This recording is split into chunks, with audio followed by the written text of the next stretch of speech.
Hey, what's up, everyone? Seppo9 here. So we're gonna build a tavern one-shot today. We're gonna go through the steps. We got a couple things to do first. Let's get that webcam on. See if it works even. Hey, what's up? So first things first here. Let's go ahead, go into our panels, and actually make the list of threats, as we speak about it quite a few times. Right here.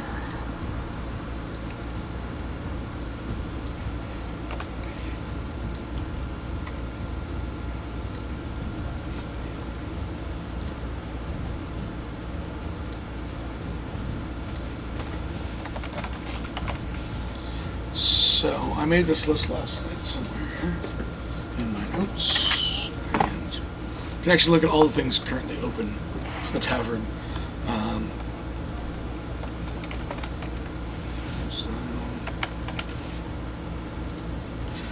I do have a face. Yes, I do have a face, Firefly. Hey, Firefly. Hey, Nadar. I do have a face. It's weird when I just have only a camera. My camera's been really weird lately, so... And now that it works, we're good. Okay. Going forward here. Style. Player.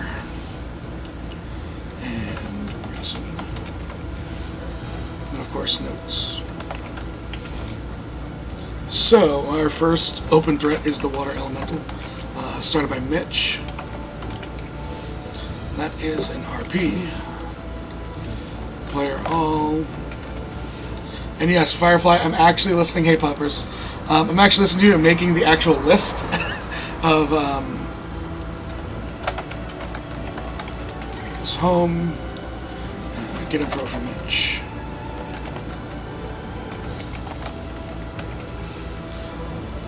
Alright, second one is the Soulless Night. That is another in-tavern event. Players all. Reason unknown. Get info from Mitch. For notes.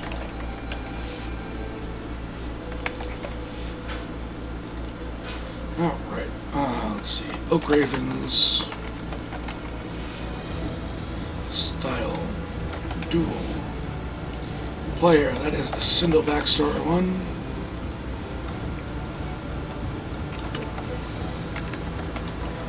Killed son, but Sindel story. Alright, Centaur. So the next threat facing the tavern. Style Duel. Player Bogle. Reason. I'm putting NA because I know the actual reason for it all as I'm crafting it. However, I'm not giving you guys any hidden things. Let's see. Magi Circle. That is now a one-shot. Yeah, I got the Orc Tribe on there too, Peppers. When we get done, if you guys remember anything that I've forgotten, I keep looking down the chat window when I'm talking to you, but that is a Roland reason. Killed father. Notes to be determined. Alright, next is Gration. I'm just going to put etc. Style Duel. Player, this is Nancy's. Reason battling for soul.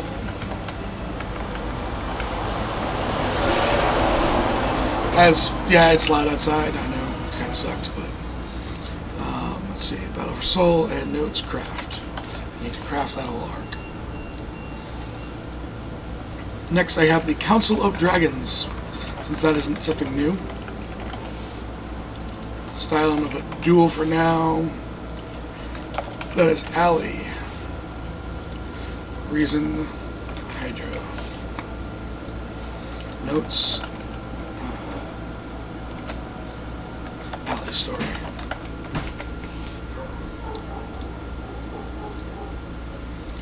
next one, the Elemental Hydra.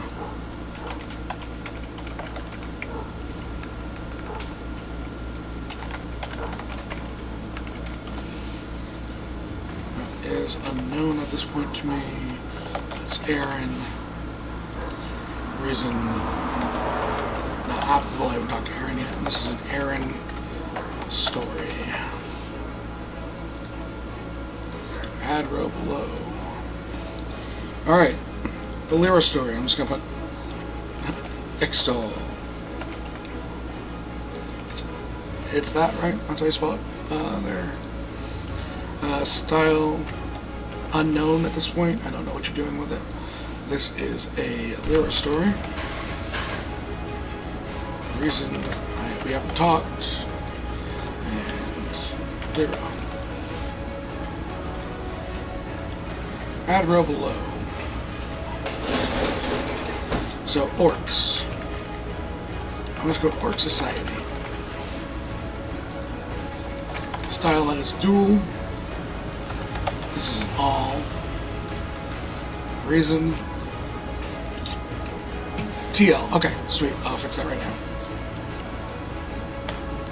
And you do not know the reason for this. NA. Craft.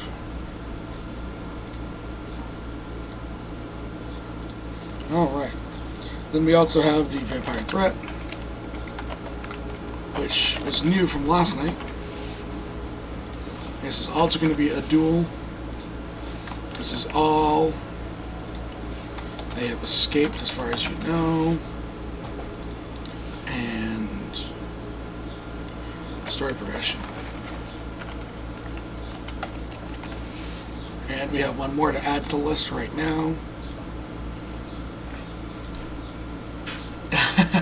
Yeah, Firefly, that is definitely a list of enemies. But we have one more. We're calling it Crystal's Family. This is a dual one, and this is Crystal.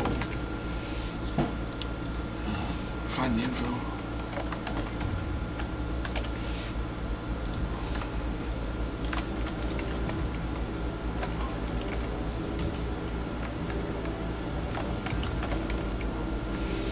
Yes.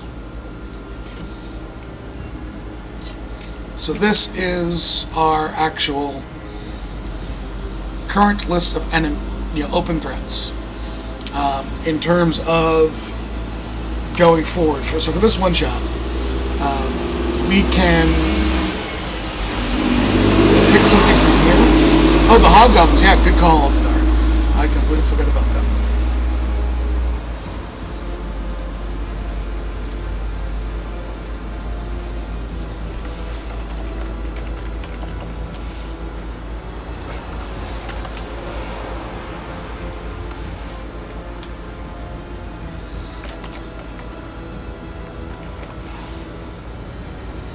Yeah, because everything else in the world has happened since the hobgoblins were introduced. That's how we can figure that out. I'm going to put find solution. Because that's where we were last left off. Work and work. With Nadar. Did I spell your name? I did spell your name right. Okay, cool. Alright. So, now the updated list. So, tonight's one shot. Yeah, there's going to be some stuff that I'll have to add in later.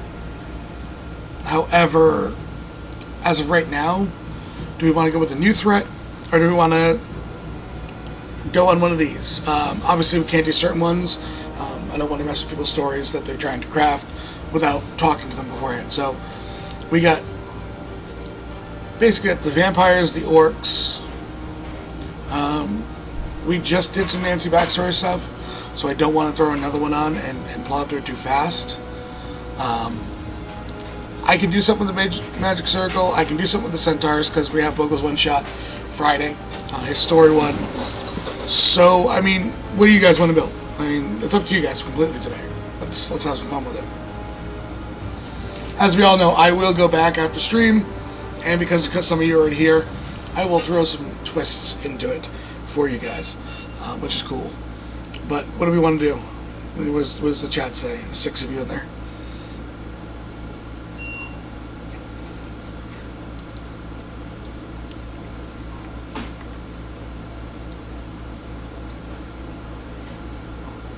By Lair dying in combat, yes.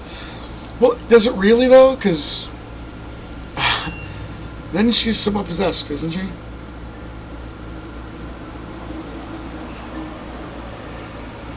We can kill her. Alright, so we're crafting a one-shot to kill Lyra, according to Peppers. So, that's a thing. Let's see, what do we want to do? What do we have? Okay, let's look at the map here.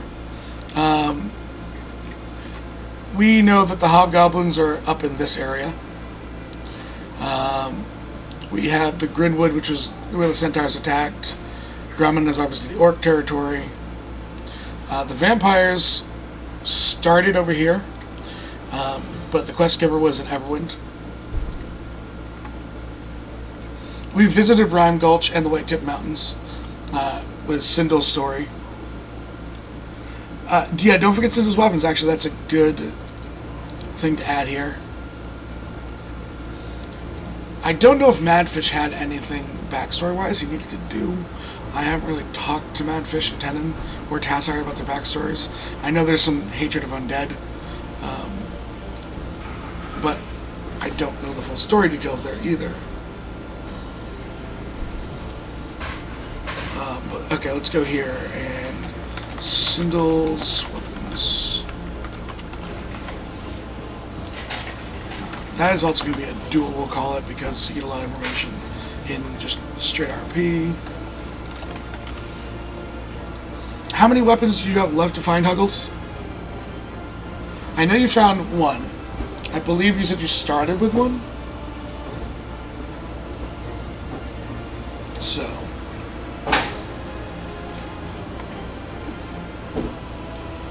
I just need to know how many you have left.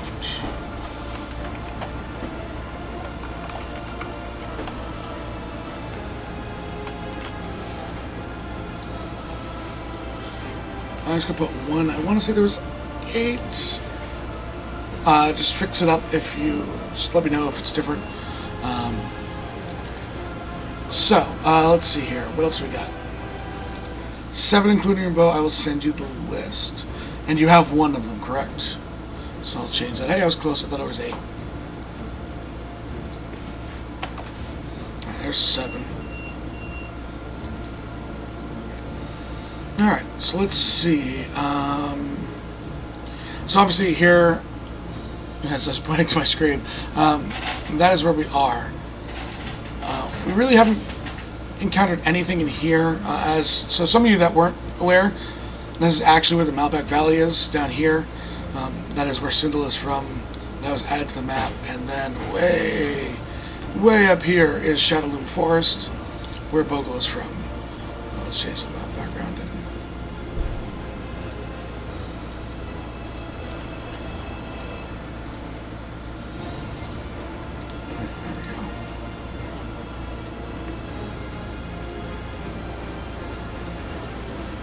Okay. Yes, you have your brother's trident and their father's sword, so there's 2. And you have the maul too? Isn't the maul a 3rd one? So do you now have 3?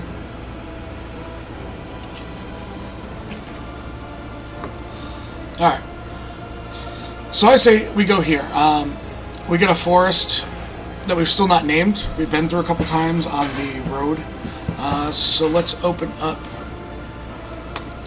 this grid. Let's see. Place names. And we're looking for forests. If I can find forests. Yeah, forest names. Nope, that's Game Studio names. Why am I in Game Studio names? Forest names. So, let's go through here and figure out what we like.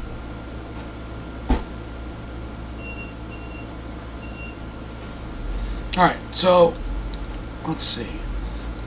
The sickly wood, I don't know if we use that, how close it is. We really haven't heard any names about it. It's a little too close for me to go something like the sickly woods that would have drawn Bogle earlier. No, that's a construct. Oh, understood. So you have two. Gotcha. Let's see here. Last Woods. What does everyone think about the jagged wood? I kind of like it. What do you guys think? Do you guys like the jagged wood in chat?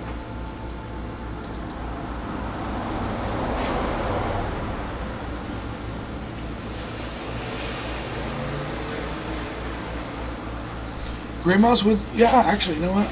I don't mind the Gray Mouse Woods. Let's go with that. Let's go with the Gray Mouse Woods. Here, as we will text this up.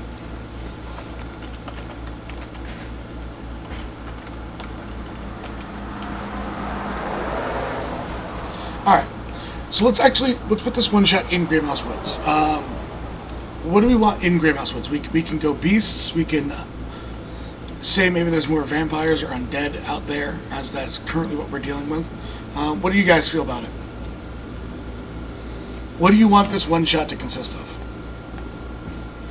As I'll actually do this. Handouts for session. Is this one shot number 4? I don't know now. No, it's like one shot number 5. I didn't script it out last time, so there's that. So we got the reason, NPC, style. I mean, what are you guys thinking enemies-wise? What are we going to find in the Gray Mouse Woods? Why are we going there?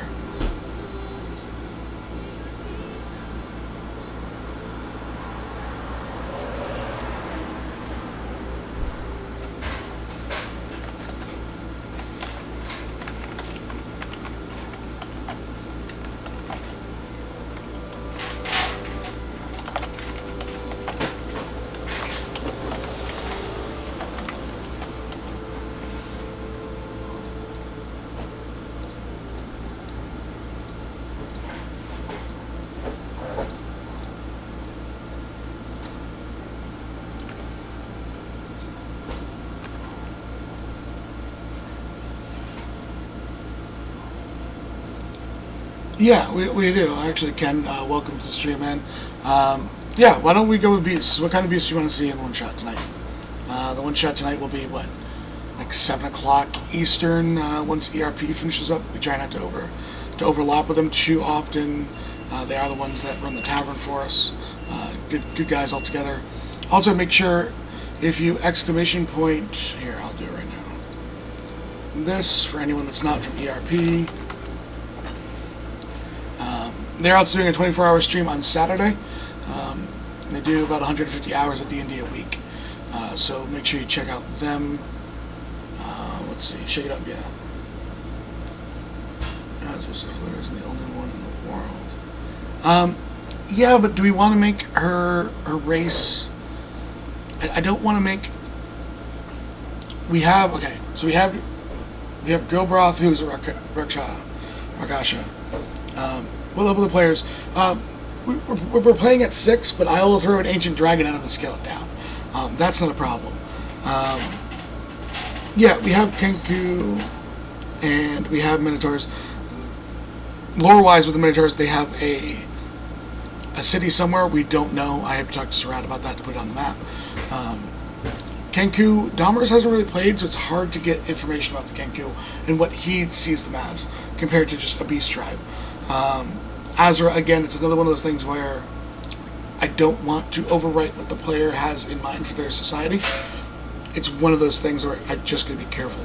I believe the Azra, as she said, Philida is from a different plane of existence, so that might be why we don't see them as often, or having a settlement.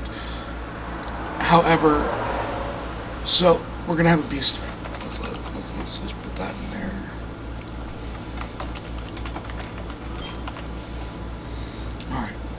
Alright. So we can go with the simple, maybe there's a bounty on the head of the beast. Missing caravans. What else? Let's get at least one more idea out there of why they're looking at this beast threat. For for this all to be built. And also, let's get out the monster manual guide. Let's look at some beasts. I wish I had the PDF so I could share it with you. However, I have the old school books. So we will go through here.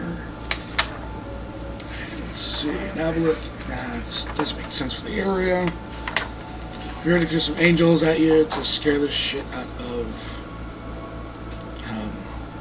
We get the ankegs, which are almost like subterranean insectoids, which could be fun. They are CR2. I could beef them up a little bit and kind of add in. Phase spiders are good. My one question with space spiders is, alright, is it just that they infested the area? I mean, I can do a lot of fun stuff with phase spiders. As I'm sure you guys in chat can come up with some ideas too. So phase spiders is definitely a possibility because they are fun. Yeah, Gilbert doesn't like two things. We can also go with a bugbear tribe. That's another one. I know it's a humanoid, not a beast. They are fun. You guys have fought a bullet. Let's see. Oh no, I just realized no Fae equals no Fae dragons. Oh no, the Fae still exists. The little pocket dimension of the Fae that was in play was taken out because it was all for a story arc in itself. But the Fae is still alive as a plane in this world. Let's see. We want more beasts. So I'd even call them monstrosities. Dark mantles would fit. Alright, we can get through the demons, the devils, and the dragons. Because we're not fighting any of those. Not at least today. That's the dragon. Dryaders doesn't make sense. Dryads, not really. Not elementals. That's a whole different storyline I'm working on. That's where my imagination went. Woods covered in eggs hanging from the tree limbs. They could have caught humans for food, left them wrapped up, ground attached to bark of trees, just let the things go nuts in the area. They're sent as a final measure before setting fire. Yeah, let's see. Okay, let's look at the map. The area to talk about. Yeah, between Hillcrest and the country of the gnomes. Yeah, either one could definitely. We have easy hooks, a big infestation. Yeah, you know what? Let's actually do phase spiders. I like it. I can run with this pretty well. Let me just go in my. Let's build a base phase spider right now. Let's get the stat block for it, and I will go ahead and start placing it in. Let's see. And someone just followed. Who just followed? Ken Masters, thank you for the follow. As yeah, I'm a big Final Fantasy buff, and yeah, you know, all the things are basically Final Fantasy based. All right, phase spiders. They are CR3, so we can definitely have some fun with these.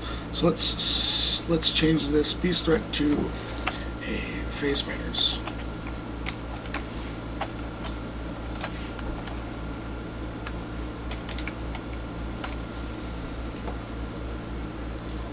This.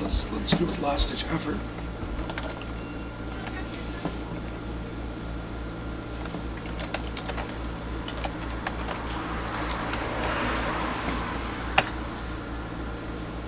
Alright, so we got that. Let's save this here.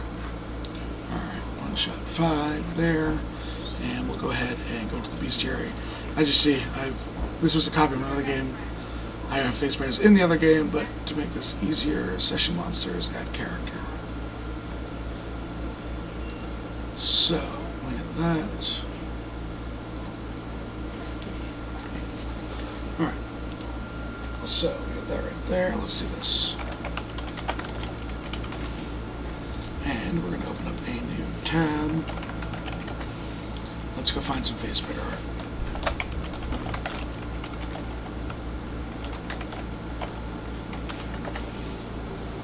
Alright, images. Yeah, that's one right there. Let's see if we get any better art for it. Let's see if we can find one looking forward. No, that might be the best one we have. So we'll go with this one right here. Even though it's from Pathfinder. We'll save as TH. Yes, going back into the actual game, choosing file from the desktop.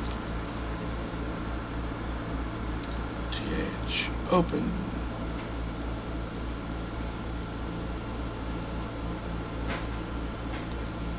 Oh yeah, we'll definitely come up with that. Let's go ahead and get just the general beast here done. And okay, so edit. Oh no, I don't want to edit, sorry. Character sheet. The cog to change this to an NPC, and so it's easier for me to roll. So phase spider. They are large monstrosities.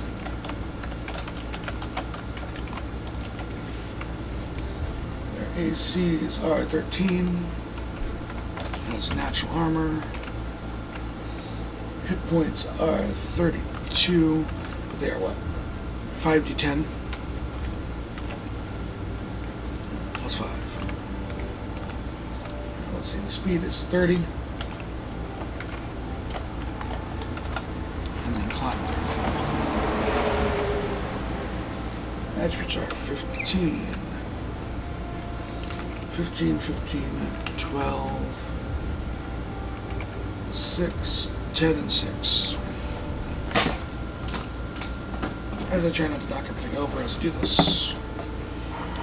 Alright, so they have no saving bonuses, their stealth is 6. Damage vulnerability is none. Right, next is senses. Dark vision 60.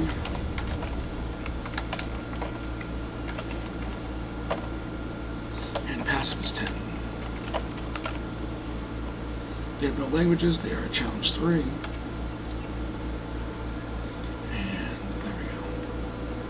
Since we're streaming, I'm not actually going to put it in here.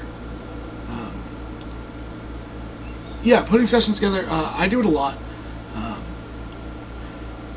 Yeah, the old school campaigns, there's, I'll look for it and I'll send it to you on Twitch. But there is actually a resource that allows you to convert anything from 3.5 to 5e. There's actually a way to convert all the monsters, the traps, everything that's in there into 5th edition. I don't have it on this computer. This is my actual gaming computer that we're using today for stream. But I have it on another computer. I'll get it to you and I'll either send it to you or next time you're in here, I'll link it up to you. I'm working on converting all the Pathfinder bestiaries to 3.5 to add to the monster manual. Also, DM's Guild, the actual official one, has a lot of the old D&D adventures already remade for like $1 or $2. Alright, so let's see. Ethereal Jump. These are its actions. So let's see. Ethereal Jaunt. Or Jaunt, sorry.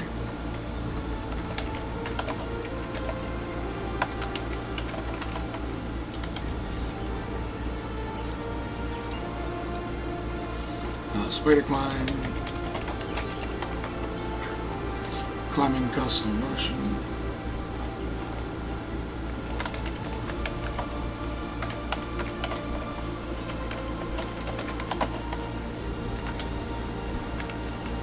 Movements are more. Ignores difficult. Alright, web walker.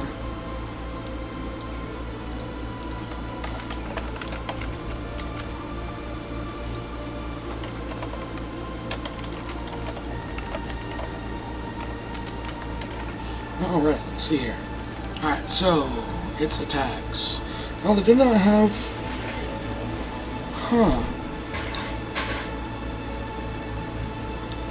Yeah, it does not have multi-attacks, so that's good.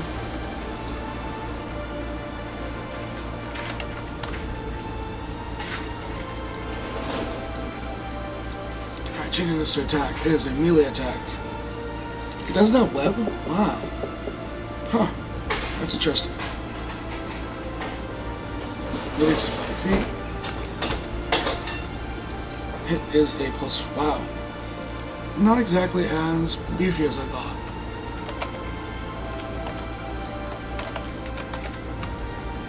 On hit, 1d10 plus 2. And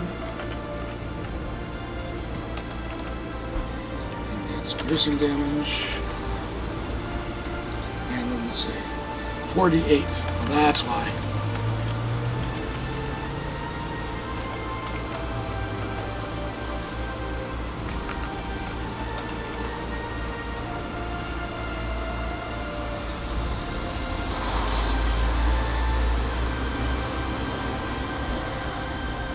Oh, gift brought to 0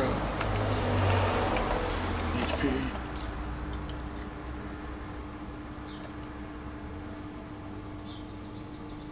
Poison for 1 hour. And paralyzed.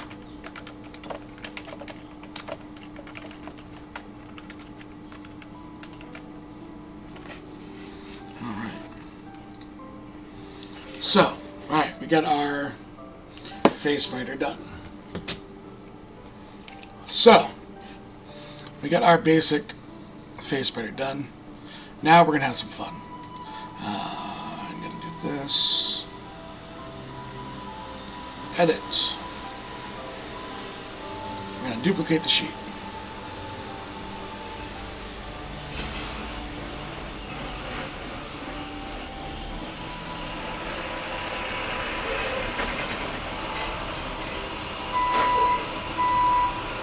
Save the changes there, close out the face spider.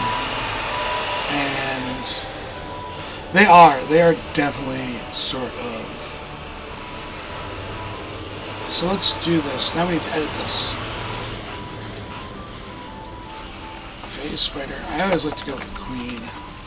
Anytime we do fight spiders, especially if they're the actual thing. So if the normal face spiders are large monstrosities, I say this is a huge. So it's a size category up, which means instead of 2 by 2, this is now 3 by 3. To put it into perspective, it is the size of a giant, basically. All right, I would say we probably go up to the AC to 15. All right. Let's see. Based on we should have at least 5 players tonight. All that can do a lot of damage. Let's make this direction D12s now, because of the size category, and let's put it up to 10 D12. So we'll just put it at 100 hit points right now. I'll roll before game. Alright, so what do we need to fix? I would say that its strength is probably up by 2. Its con is probably up by 2 as well. So that's a 14 con. That makes it 2. So that's plus 20. Alright, there's that. It's got no other smarts. Damage resistance, no. Languages, no. It's a challenge. I'll consider this a challenge 6. I should also mention we don't use XP in the Tavern one-shots. Actually, let me pull this down since for some reason it's not showing you the top of these things. So I'll do that. And with that being said, okay, we have the basic stats of this thing done. I forgot to put Queen in here, so I know. Queen, okay, done. Alright, with that being said, we have the basis done up here in the stats. Do we want to get another ability? Do we want to give it... We need to definitely change its attack. Let's change this. Let's change the attack here.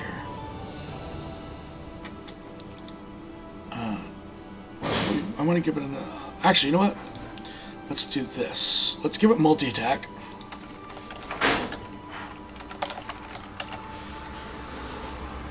Makes 2 bite attacks.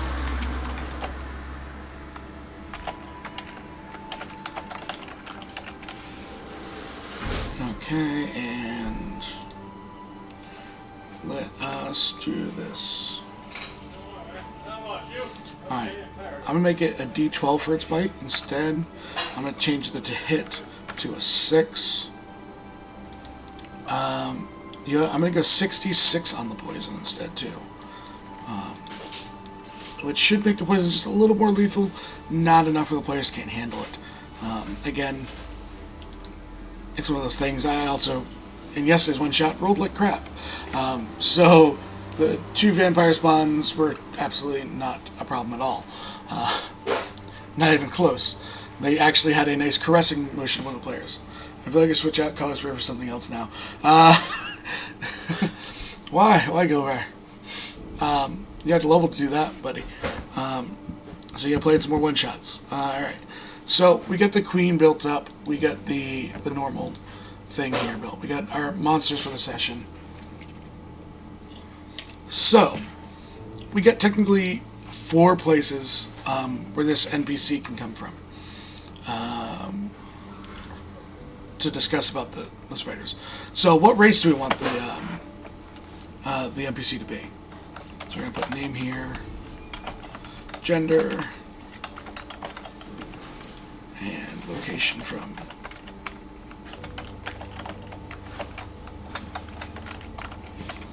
From style is going to be kill the threat.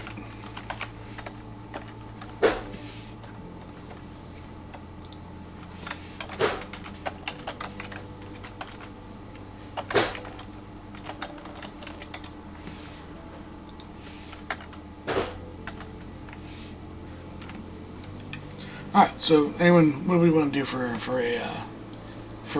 NPC here? These are human names, so I mean basically as long as we're staying away from Diva, Elder, and anything that's not in 50E, let's try and stay away from. But what do you guys want? What NPC is going to come set this up today, late in the ERP stream, and hire the Adventurers?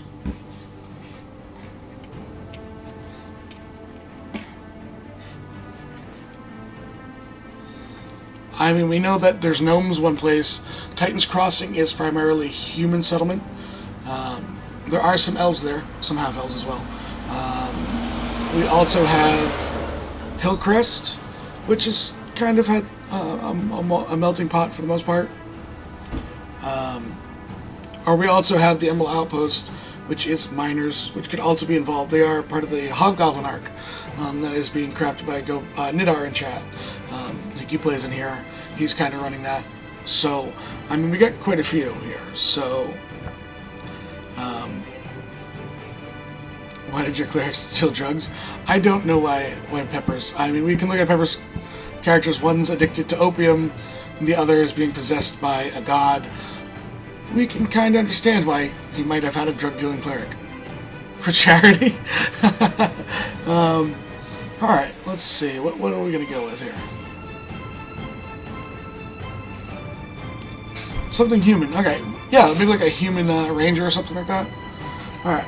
We want male or female? What do we want, guys?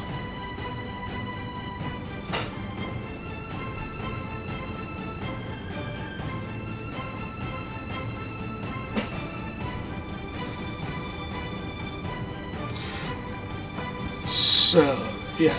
So I went human here. We can have male or female. That's completely up to you. Male or female, we'll find some names. Yeah, you like humans, even though you never play one. You're a half-orc and a sea elf. So let's see, we get some females, we get some males. We even use the old males. I usually like to use the old names. They're a little more... the NPCs usually just come and hire... okay, so because you're not in the tavern... there's a tavern which most of our chat RP happens. It's 24/7. It's based off of ERP. So if you go to the ERP stream at 1 o'clock today, as they play, I believe it's Reign of Winter, Askren from Exploding Dice, and then will be playing a character, as well as Transy TV and what's her name? The new girl that's on the stream. I cannot remember her name right now. I'm blanking. Someone who remembers it in chat, let them know. They're playing their one campaign on there. But they have a tavern where we all RP in 24/7. It's open to anyone that's a follower of ERP. There's a tavern in the center of the world where basically everyone is come. Kira, yeah, it's the same name as Bogle's person. That's weird. So that being said, they get hired there, and I usually send them out without NPCs just because of the whole. I don't want to guide them too much. I want them to experience the world.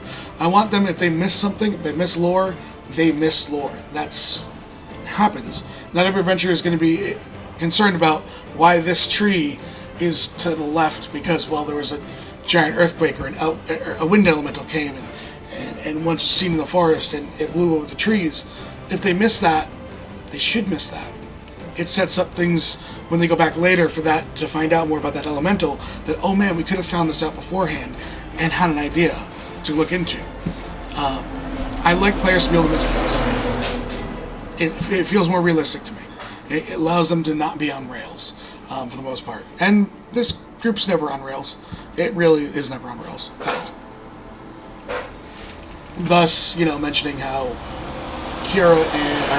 Tenon and the vampire had this lovely moment where they just gazed into each other's eyes. They stroked each other's faces because they couldn't hit each other and that won a bunch. So that was the whole thing last night. All right, let's go. Let's go with a female. We haven't had a female in a while. A family tie, powerless. Yeah, maybe she's from the actual forest. Oh yeah, like the book yesterday. You could have grabbed the book. Yeah, the book had stuff in it. Or Sindel not being able to understand roll above like a 5 Arcana last night to understand the runes. It took me just giving a joke roll to the monk who actually, I think, critted on it for them to get some lore. So, let's see. What do we like? Good job. Anna. Michelle's a little too...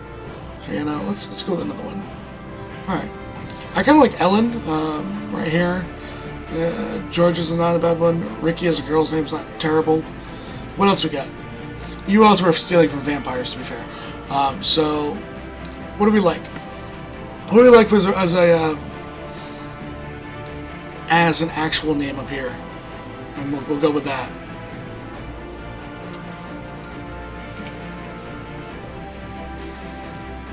Alright, so I'm waiting on you guys. I kind of like Ellen or Winnie. We had a Valletta, so Vanetta is probably not a great one to throw in this quick. Gilbroth might freak out because he might think it's the angel come back. Anna Maria. There we go. Let's do Anna Maria. The first one I see in chat. And okay.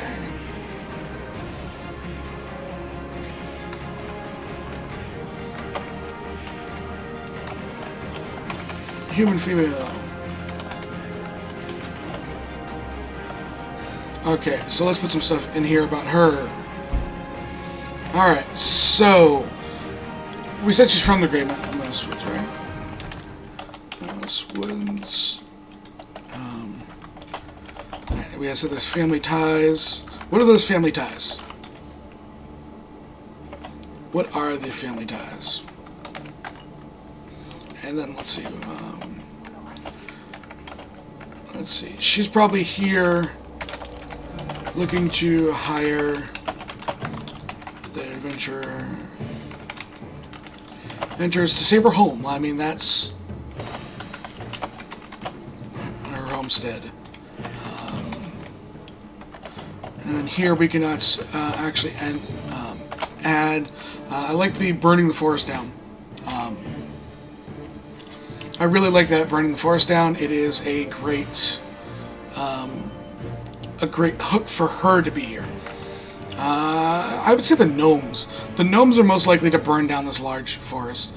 Titan's Crossing is dealing with other stuff. Hillcrest we try not to get too political with because everyone's here. So yeah, gnomes threatening to burn down the forest to kill the spiders. We're also not. She's not going to actually know that they're phase spiders. So she's going to have some information about the threat. So let's see, information, info for threat. Weird, we'll call them weird spiders. Weird spiders showed up. How bad do we want this to do? Do we want this to have gone over months?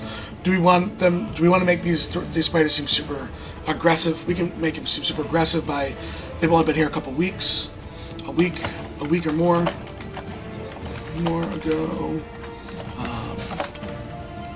and covering. Yeah, like covering. Okay. We don't want it to be the whole forest, right? So I would say maybe down here. This little area on the map, maybe they're down in this area down here. They've already taken over the southern portion of the forest. That's why people didn't see them on the roads initially. But they're aggressively expanding. So yeah, covering the southern edge area.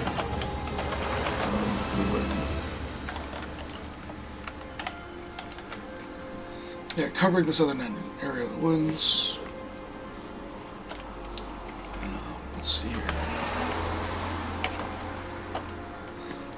Let's see, what else? What other information would you think we should have?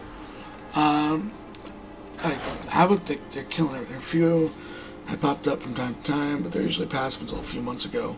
Reports of travelers headed through the area went missing. Increased light. Might be empowering the spiders or speeding up the growth, maybe. Yeah, actually, that could be. We could actually add. There's a lot of planar travel in this setting right now, so because they can change between planes, maybe there is something out there. Maybe there's something, and then that can lead into whole nother one shot. Yeah. So weird spiders. Okay, let's change this. Weird spiders. They have been few in numbers as long as a month ago.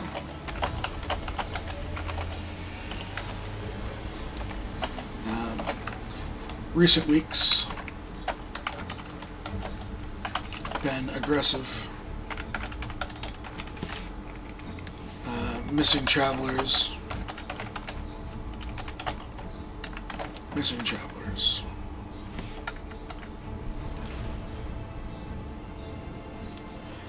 Dude, thanks. Thanks for hopping out and joining and following.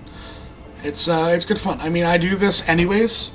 I'd be sitting here right now, whether I'm live or not, basically crafting a one shot for today.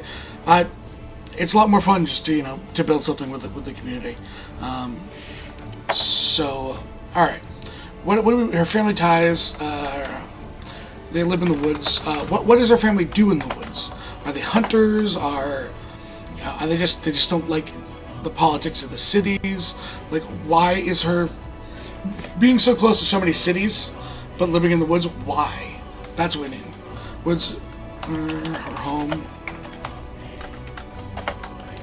Let's see. They live there because.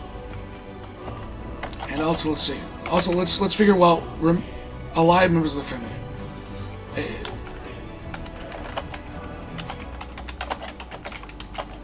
Living members of the family, and then is anyone taken? Was someone taken?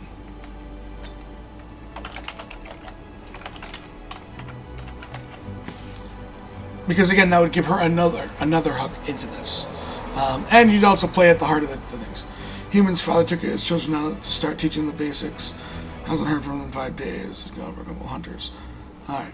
Yeah, so maybe she's the eldest female, or is she the what? Yeah, father. So eldest female, maybe she took the younger children out and they've been gone for a couple of days. Yeah, and they haven't come back. From 5, and gone for a couple. I like it. So living members of family. Let's go here. Let's do living members. Father. I will get a name later. Let's see. Let's say 2 adolescents.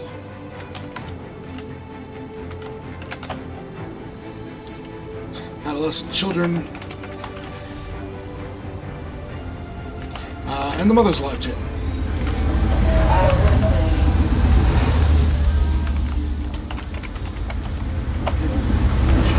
Just went south for a few days. Teach them how to hunt. Hunt, no, well, let's say track. Just skip that. And they have been gone for 5 days now. Alright. They live there because they're hunters.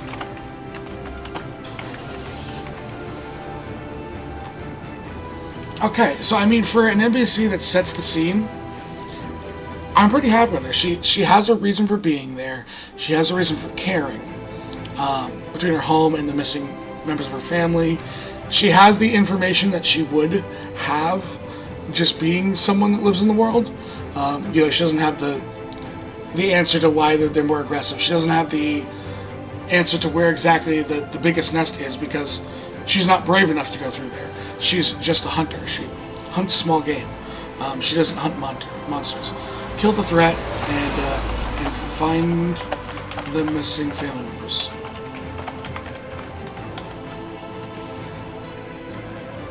Okay. Alright, so now let's talk about Lore of the Woods. This will actually get purchased and go into world lore at some point. I have a couple to still catch up on. I might have to take Saturday off and just type all the lore up. So, what is special about this woods? Is it like a dark? Is it a thick wood? What do we have here?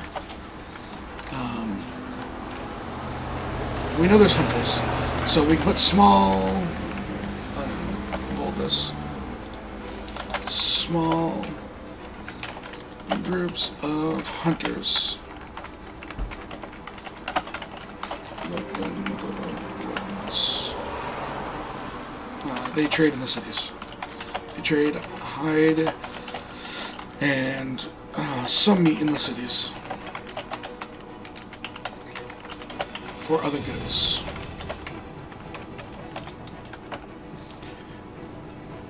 We have to catch them with this. Right now, it is currently 11:30 in the morning for me.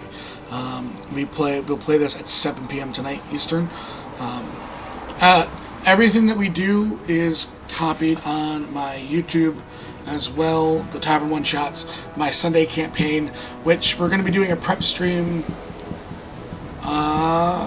one of these nights. It might be Friday night, later Friday night, to set up. The party currently walked into a war in our Sunday campaign, which runs every week, and then I also run a Saturday campaign, which is 2 days a month, based off another campaign that the players play in, and that one is insane. We roll on a D10K Wild Magic Surge. Donations can put in more Wild Magic Surges. There was a butterfly that randomly polymorphed into a golden dragon. The wizard has 3 noses, can only see when his eyes are closed, died, was resurrected, can't remember anything about his previous life.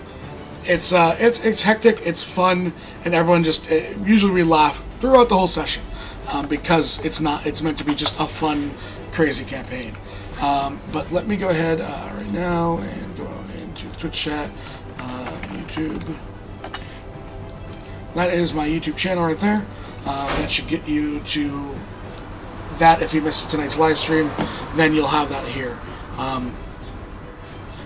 Why is it named the Grey Mouse Woods? It's a legend. Is it, why is it named there? Thanks to the sub too there again. Pepperoni, yes, who introduces himself as Ronnie Peppers, is one of the best characters. We also have, speaking of that, now that we were talking about that Saturday campaign, we have a wizard who takes double damage from any physical attacks, is afraid of fire, like terrified because he takes more damage from fire, and in the full moon he changes genders. And that happens every full moon, and it's just very funny. Let's see, what else? Let's see, what do we have? Why is it called? Why is it named that? name that, let's see, description of the forest.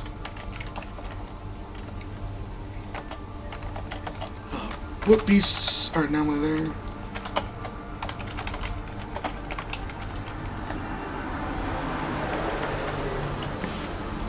Alright, so, alright, I want you guys to figure out why it's named the Great Mouse Forest. We'll go with that.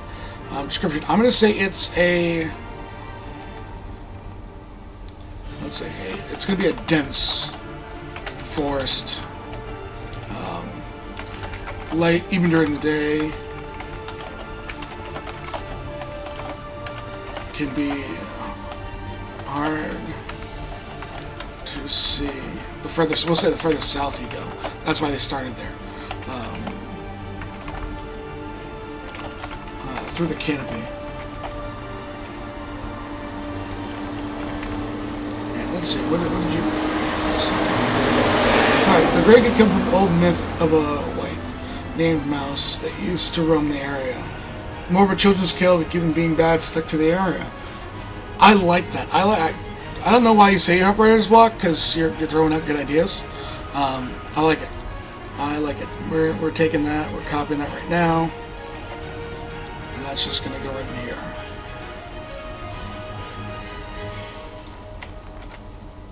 There we go.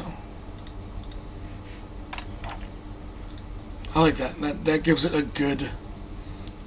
That gives it life. You know, definitely. Especially with, like, the denser forest. It, with the denser forest down south, too, that lack of light adds to the spookiness of down there. That's maybe why all the roads that we see are up north as well, kind of almost closer to where civilization is. So they're not, I mean, the longest point of road right here is this road right here that technically goes up through.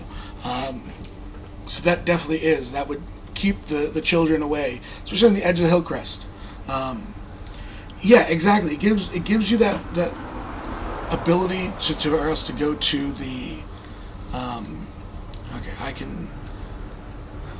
This is going to be something. Let's add this right now. Let's add this to the list of current threats the tavern has on deck. Add row below. We're just going to name it face spiders right now. This can be a one shot. One shot. This is an all. Source behind them. And notes. Part 1 of story. Alright, so that is now added to the list of threats, which is ever growing, by the way.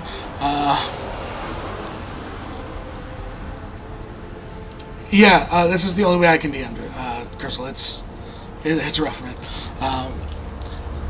I like to have everything. So what normal beasts would we find in the world? I mean, we have, let's go here. So you have your normal game.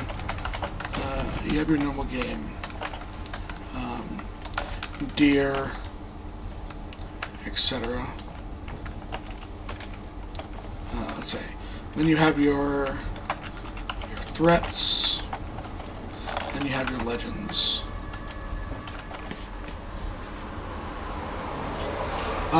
Okay, so we got legends. We have the white. We can add undead in here.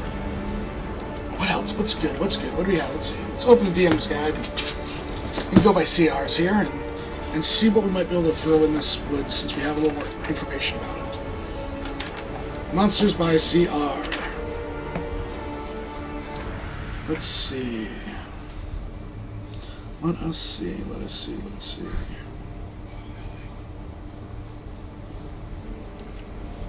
Oh, you know what? Because we have this mountain range right here, let's have a legend of a bee here. It's the large dragon. It was seen on large dragon-esque creature. Sorry, it was seen on Critical Role. It uses lightning. Very dangerous. It is a CR 11. We can put that in there as a legend. Maybe it comes true. Maybe it's just a rumor. We don't know. Let's see. Normal threats. Normal dice. Let's do anything too crazy. We actually, you know what? We know we've faced a Hydra, so we can put the Hydras from here. We can fight it by a camp too, a logging camp, which is probably in this woods. Now that we look at it. So what else do we have here? What else do we have? Let's see. Let's put some hags in the woods. And what else? Let's do something a little lower in case they might encounter something. Squirrels, yeah, squirrels. The corruption is space bears. Spread normal life in the woods. Like a fucking squirrel up over the players. You know what? I like the squirrel idea here. I'm gonna put this in. Let me do this here. I like that idea. Maybe it's not gonna bite their faces off, but I like the phase itself spreading to like local wildlife. The mission layout.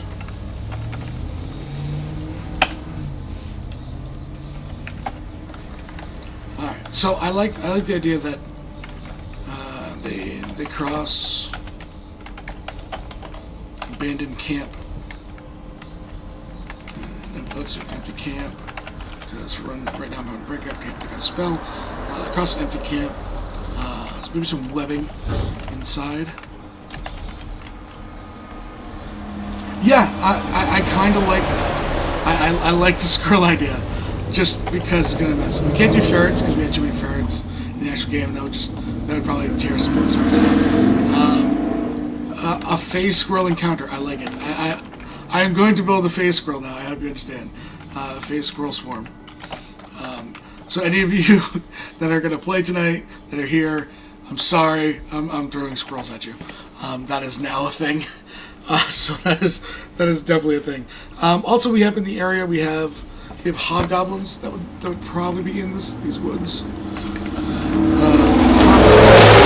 as that is a very long project. I live up in Maine right now. A lot of people like to drive their bikes up and down the mountain, so it's very loud, as you'll hear at time to time. I apologize. There's no way for me to soundproof my windows because it's too hot out loud. Not too hot to keep them closed, and too cold to put the AC on. So, let's see here. What do we got? What else might we find in these woods? Let's see here.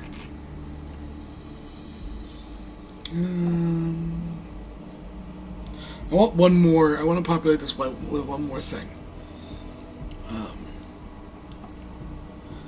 What can we put in here? Let's see.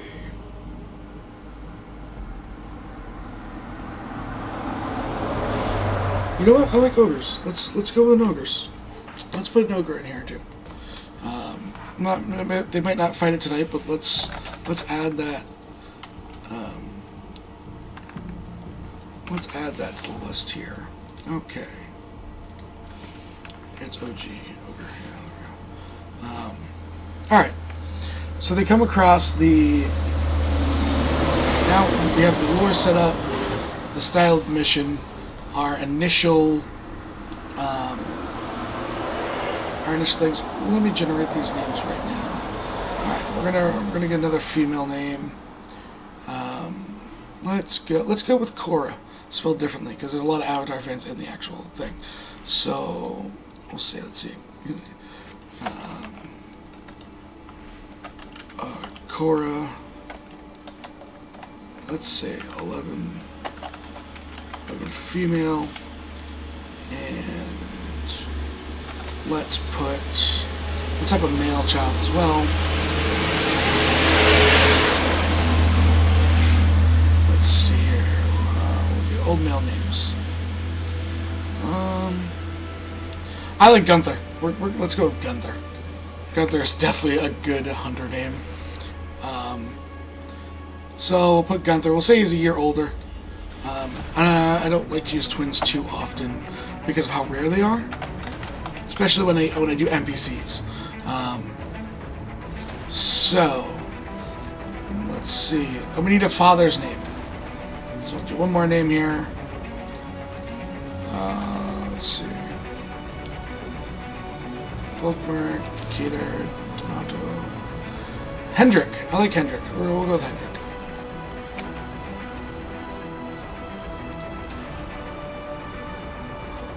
Actually, you know what? No, I got this. The father's name is going to be Kenneth, because Kenneth has been popping out names here. Living members of the Masters Clan, where we're giving a little chat love here. The Masters Clan.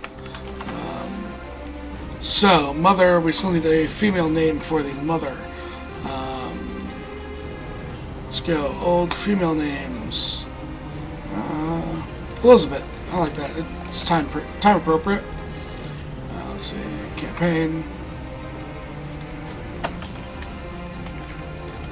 There we go. So, Anna Maria Masters Clan. There we go. South Adventures. I know it's Phase Spiders. Grey Mouse. This is the last effort. Let's see. Mission layout. Okay. So, let's see. This is the first thing to come across. We got the phase thing here. What are we going to hide here? What information are we hiding?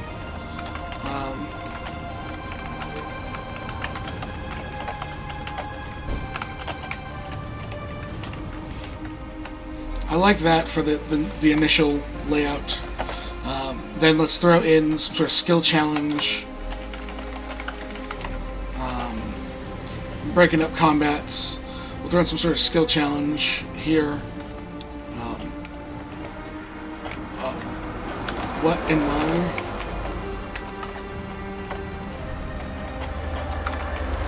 Alright, and let's see here. So now we'll go. Alright. Yeah, Ken, hey dude, you contribute. I can give you a shout out in the missions. Let's see, skill challenge. We're gonna have our initial face spider.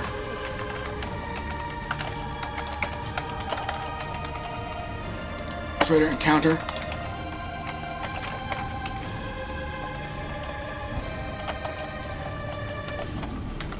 Okay, a failing of the skill challenge.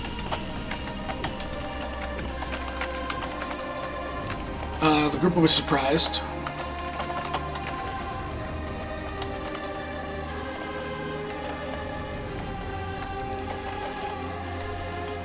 A success will be they'll be even. And you know what? If they do not fail any of their skill rolls, they will have surprise. Perfect will be party advantage.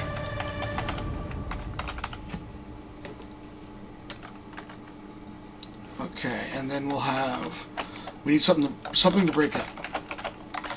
Break up combats. And we'll put here, lead up to the queen. And what and why. And then we'll end this off on the phase spider queen battle. Let's go with a dynamic battlefield.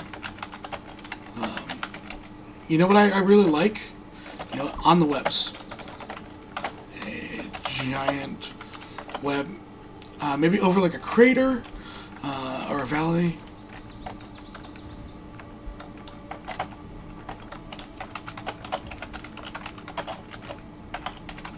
Let's do over a crater or a valley here. And what makes... And let's just put a clue. to why they are aggressive. Well, we'll give them that lead into the next phase spider or whatever it may be. We haven't decided what it is yet. That'll probably come at a later date. And then return to the tavern.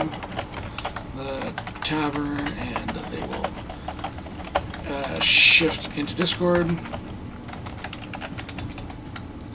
And what are we doing for rewards?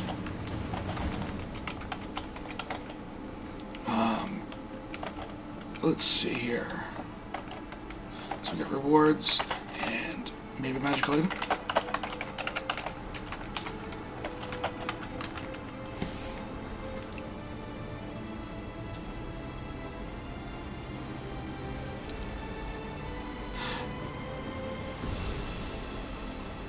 See, that's the one thing. If this was like a straight campaign, Ken, we could do that to leave that great cliffhanger. However, the way that this actual campaign, the tavern campaigns are shot, I always have to get them back to the tavern.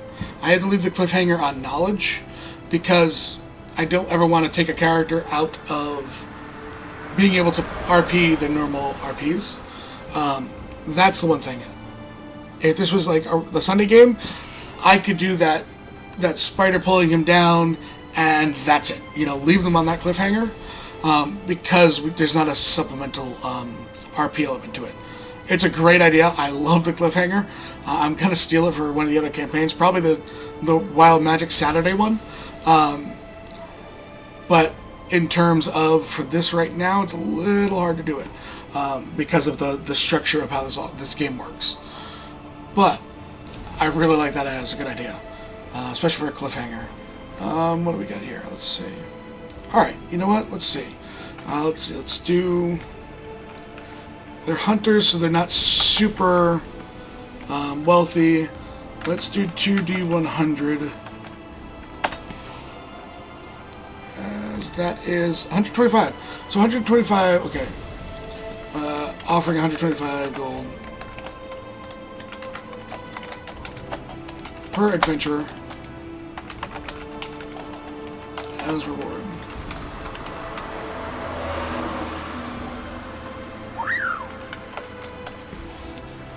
Thank you, Joshua, for the follow. Welcome. We are currently just crafting some stuff up.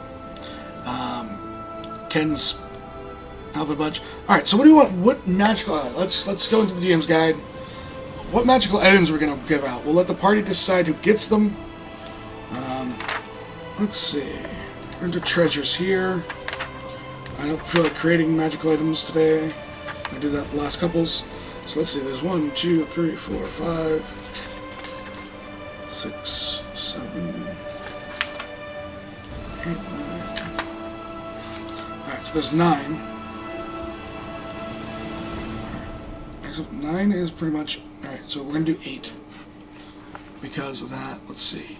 So, let's roll a D3 here. Let's see how many magical items they get. So 2. We're going to do 2 magical items as reward. They're going to be...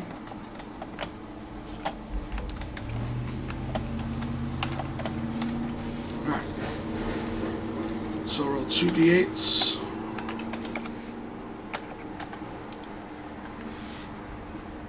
Alright, a 6 and a 5. So, go to the book here.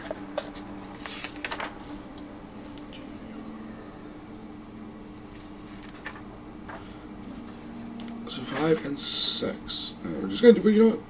Yeah, let's do 2 6s here. And 2 D100s. So...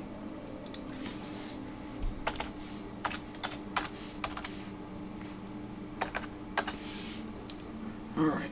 So a 22 and an 88. A 22 is an amulet of proof against detection and location.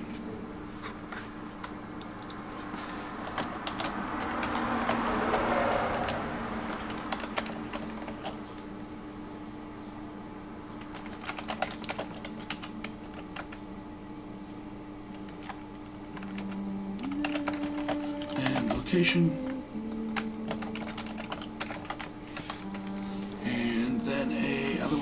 22, and 88. 88. What is an 88? Medallion of Thoughts.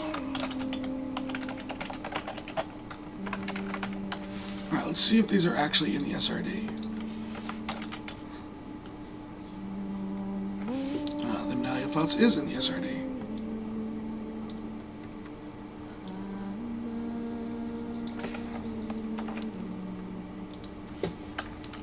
So,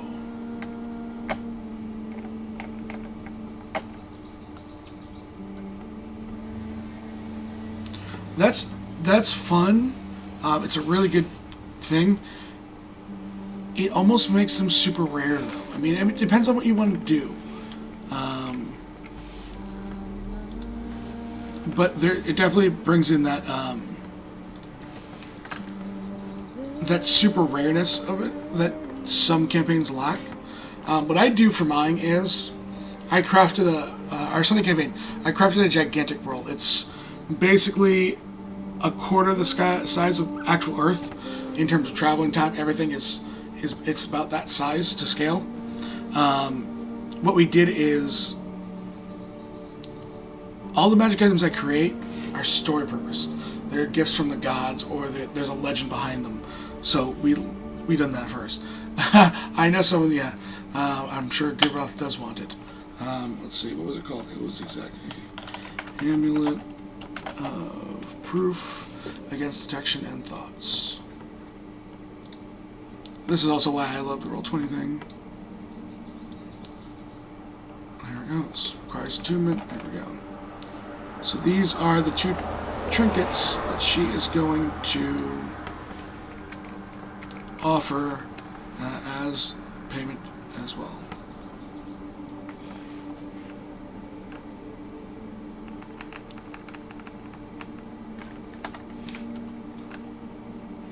Alright, so that we have our rewards done. Got 2 magic items to give out. The party will decide who gets them. Whoever attends tonight. They both require attunement, so that is going to come into some play. Everyone gets a gold reward. Shift into okay. So let's go back here. What else is at this allied this empty camp with weapon inside? What clue are we hiding, and what are we hiding it behind?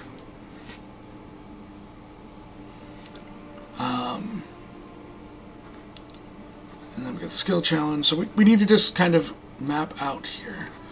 All right, let's make a couple maps. There we go. All right, so we're going to shift here. Let's go here.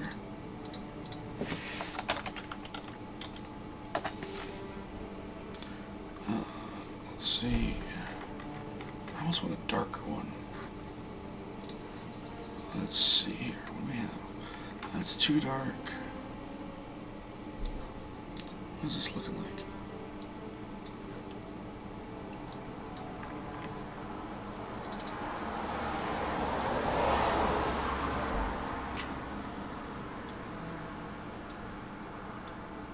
No, that gets too grainy.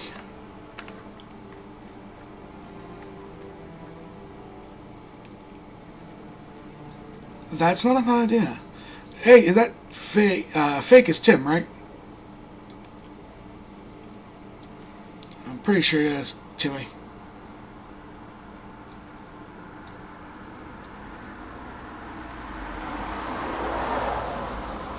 As you can see, I like this already. This style map. What's up, Tim? We're building one shot for tonight. How are you, buddy? How's Germany treating you?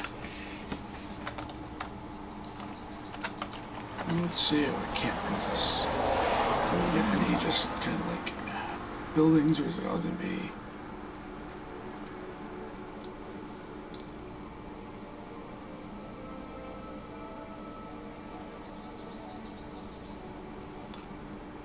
Yeah, no touch. You know what? I kind of like that. We don't even know if it's the family's hand. It can just be a hand of one of these. They're not going back to that exact camp. So let's do this. I need a home. Oh, of course. Why is it going to show all that? That has nothing to do with it.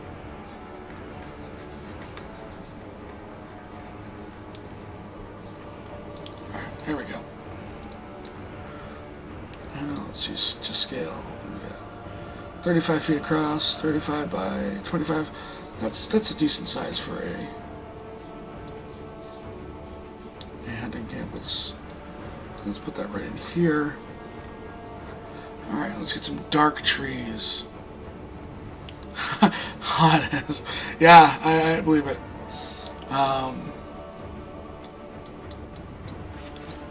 Trees. Add something dark, something maybe along those lines.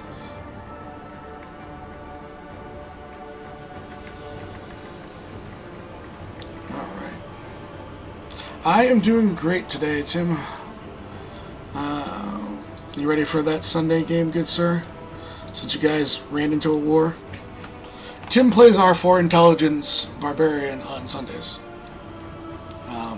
He used to be sorry, he's not so much sorry anymore. So these are a little bit more spread out. Because it is technically a hunting camp.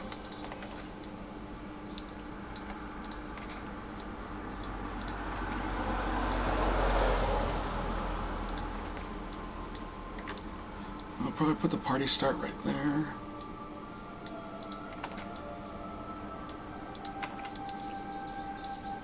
Kind of almost give them this little natural occurring. Yeah, you better be hyped. Biting room because I've engraved in it. Though, it's go all the way down. Yeah, I like the ideas. Hyped. Wonder what will happen the following mages. I already plotted out your thing, good sir. I'm gonna do a stream as long as you guys aren't watching. I'm going to do a stream, and I'm going to set it up with chat. And, you know, chat sometimes is a lot meaner than I am, so enjoy that. Alright, so, here we go here. Let's see if we can find some spider webs.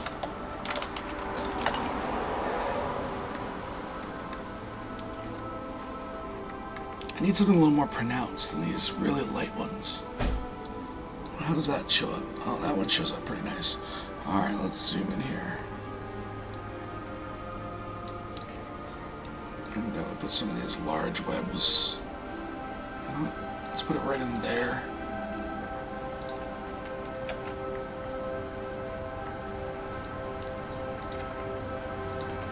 If nothing else, these webs will serve to not let them know what their first encounter actually is. So I'll put some large webs in here. And then let's do one other nice one right here. Let's see, do we have a smaller red chair is good to go. No, you're not fighting spiders on I need something a little more dense. Some kind of, maybe if I put a webbed body. Nope. How about webbed? Oh, I don't feel like spending money right now. Especially on stream.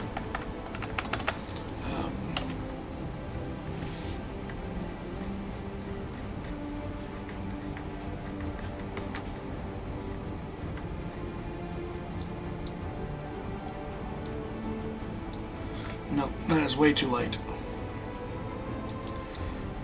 I might be able to get away with that one. Let's try that one. Okay. Corpse.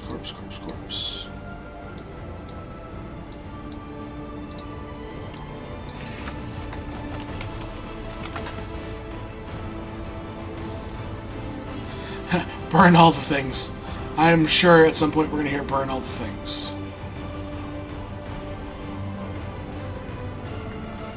You know what, I'm sure they had a dog. Let's add a dead dog.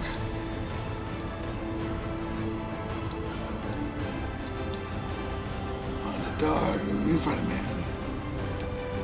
I'm looking for relatively low blood.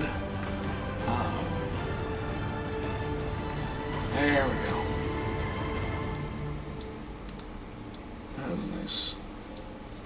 Square it, man.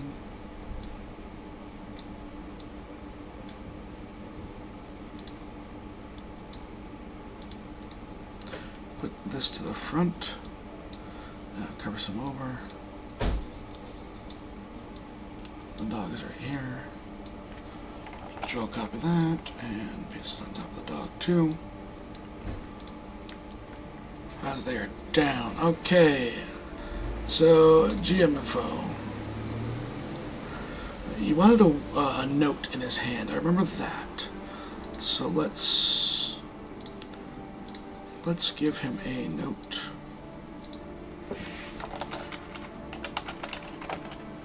What are we gonna say? I say it's a. Let's call it a DC 15 note. Our aggressive spiders.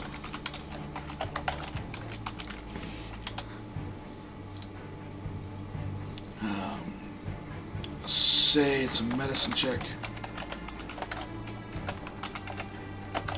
We'll call it a DC. We'll also call it DC 15.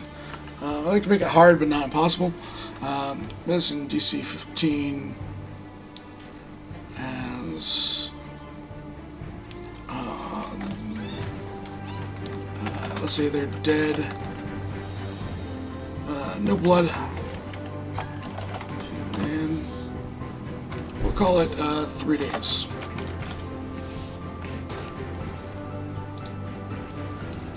So, medicine check is just for body. Yeah, we'll put a nature check in to confirm. We'll call it a nature DC 15 for spider bites. Spiders, we're gonna spiders confirmed.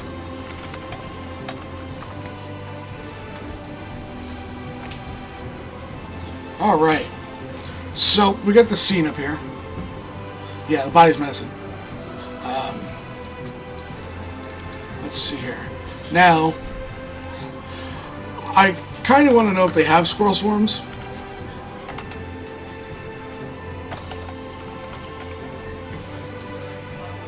No, that's disappointing.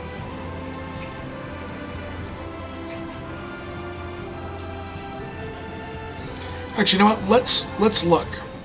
Let's look if they have a squirrel swarm.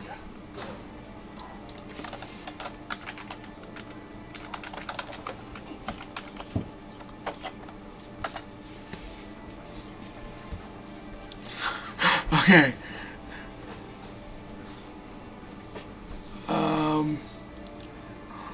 We gotta find a good one here. A good token for him.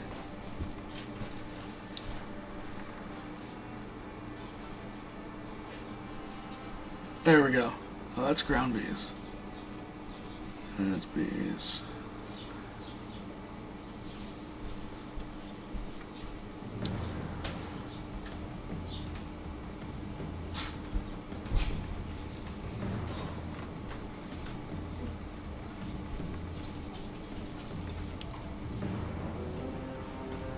Royal Bay rock scrolls. Alright, we're going here. Here we go. We got one. Alright, save image as SQ. Alright, so let's figure out how we're going to make a squirrel swarm. I wonder if they even have stats for squirrels.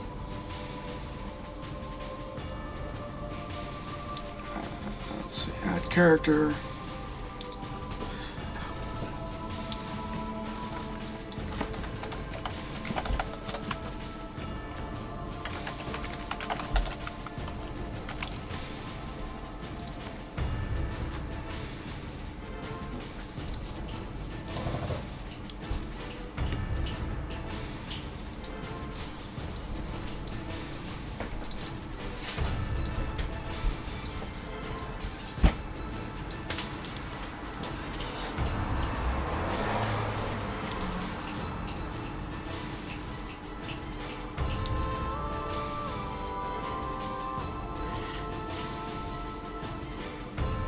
I like it. I like it. I like it a lot. So we're gonna put them in that tree. You know what? We're gonna make 2 swarms. I'll go grab a Face squirrels roam. Let's actually put a face. Yeah, I can just add that in here.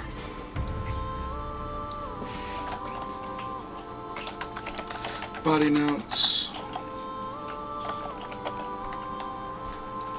Let's see. I'm actually going to copy that because I love that. That is a good setup right here. Let's see.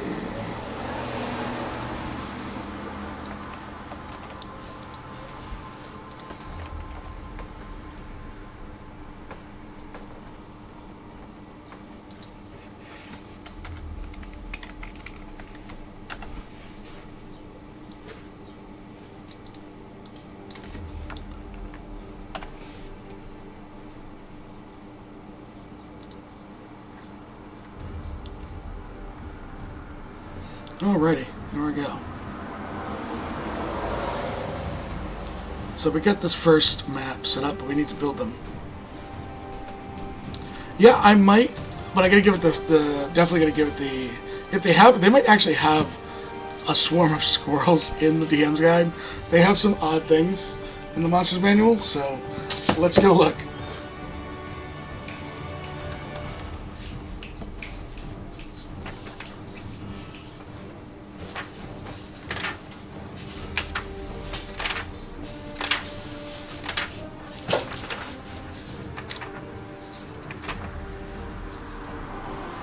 Alright, swarm of bats, swarm of insects, but snakes, quippers, rats, ravens. Nope, we'll go with rats. Rats makes it fine.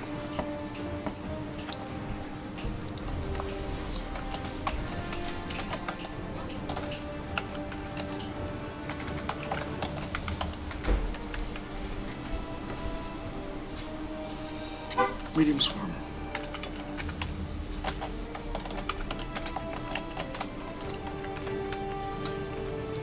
Our AC is just 10.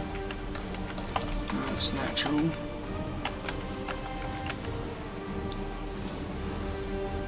Hit points. Well, we'll call them. We'll just copy the stats and I'll roll it. 78 minus 7. Speed's 30 feet. Let's give him climb.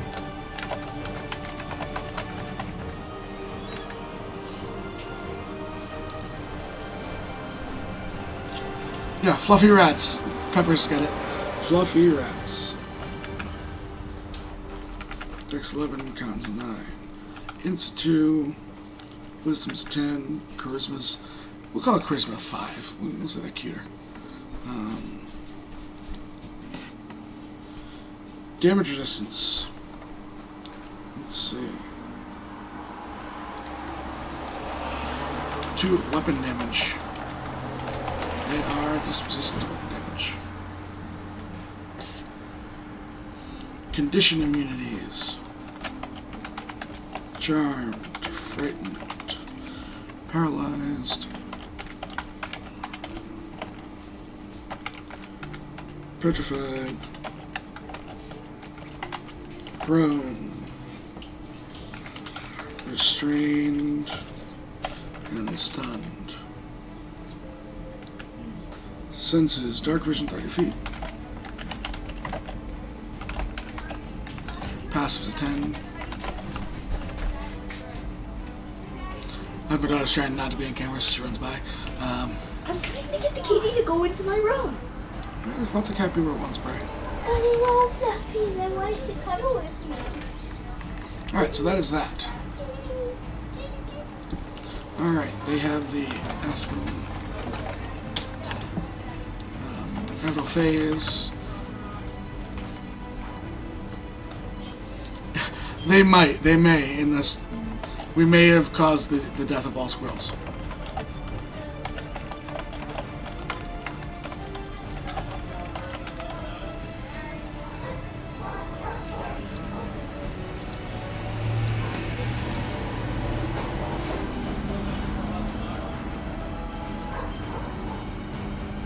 So we're not going to buy another group. We're supposed to swim with Randy up in March.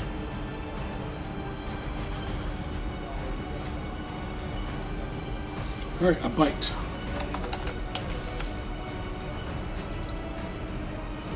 We're actually going to make them out of +4.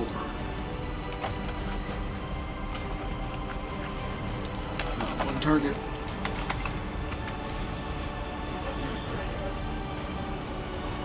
$2d6.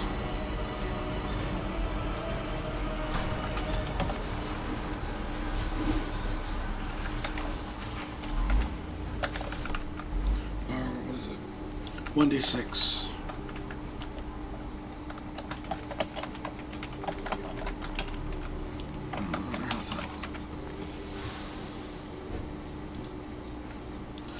So, we have now built legitimate phase squirrel swarms. Because that is now a thing. Alright, so, we have our first map here. Let's go ahead and roll some. I'll roll hit points after, so players that are hanging around don't know the hit points of them. But we now have phase squirrel swarms. Alright.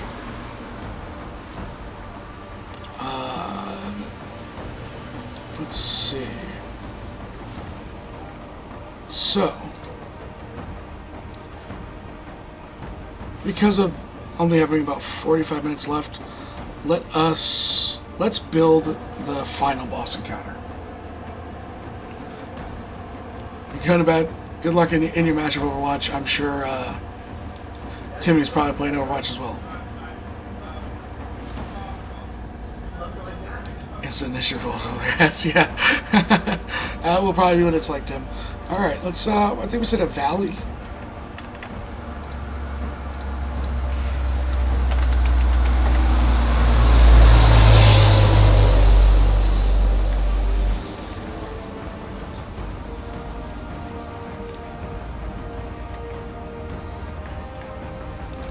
Let's find this one.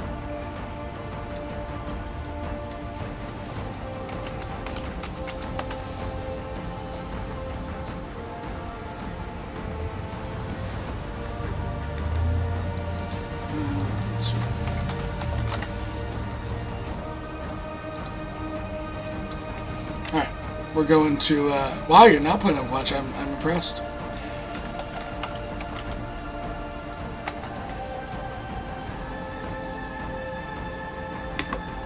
I need a top down of a ravine.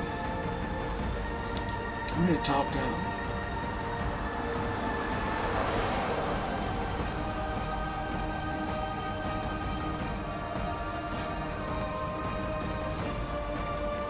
Alright, looks like I'm going to be building one, because I cannot find a picture that I like. So,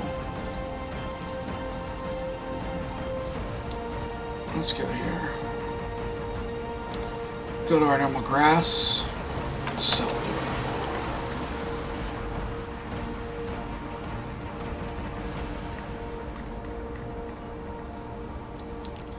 Is this one? Oh, we put it on the wrong level. Layer, map layer. This is how we're going to build our final boss encounter.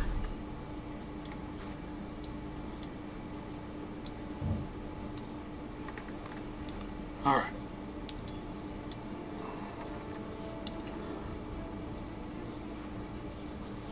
So now we're going to put this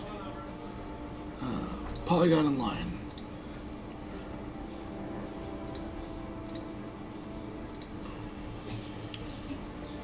Move this over.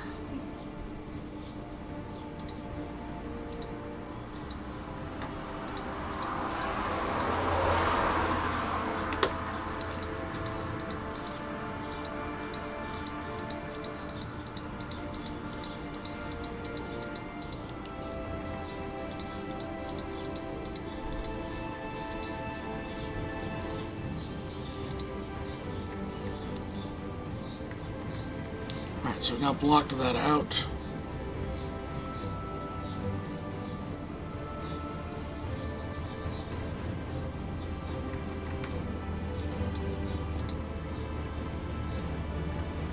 Oops, wow.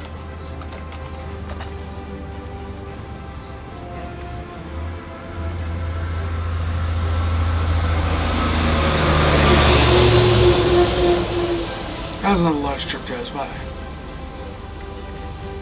I find the good ones?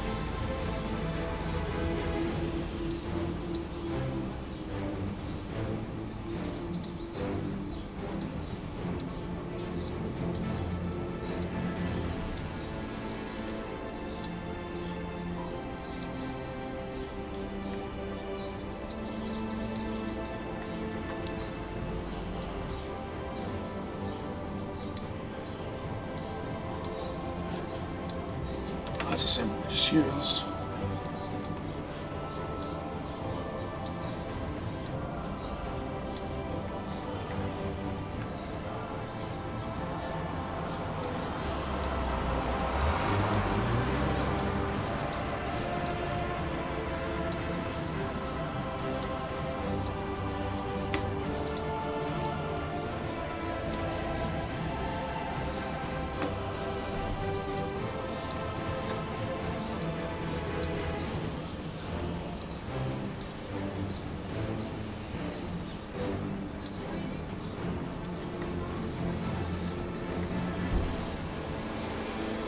I started Witcher 3 again.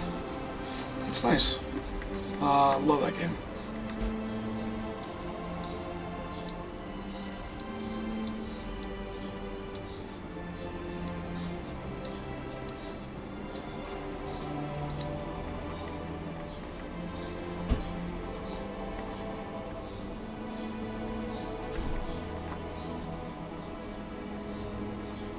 And let's see, a little more. That should be able to fill this last gap I want.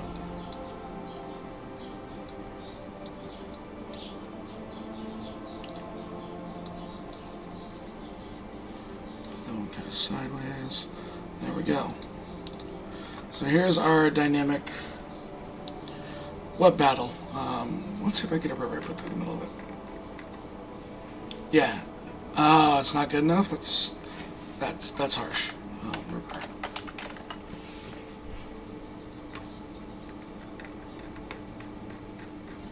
Yes, I know I have the caves. I wanted to put them above ground though.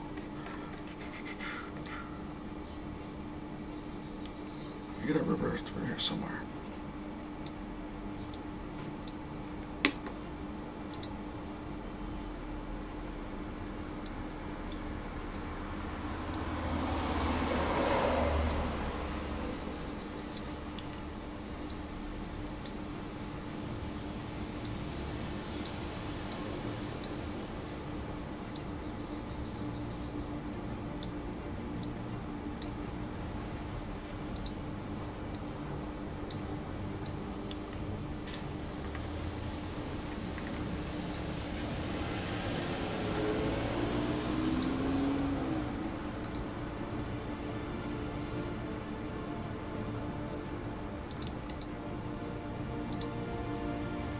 Ah, goddammit.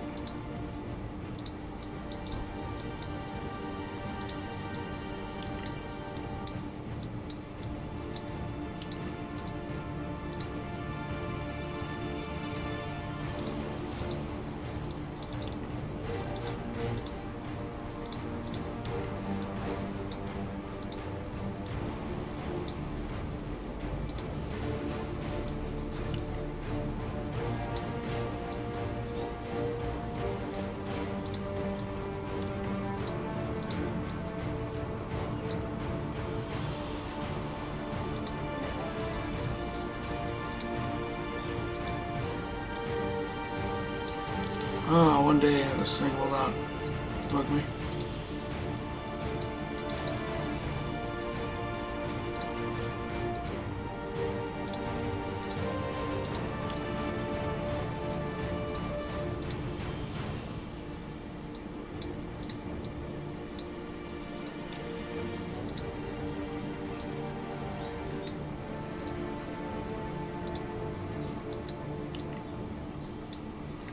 There we go.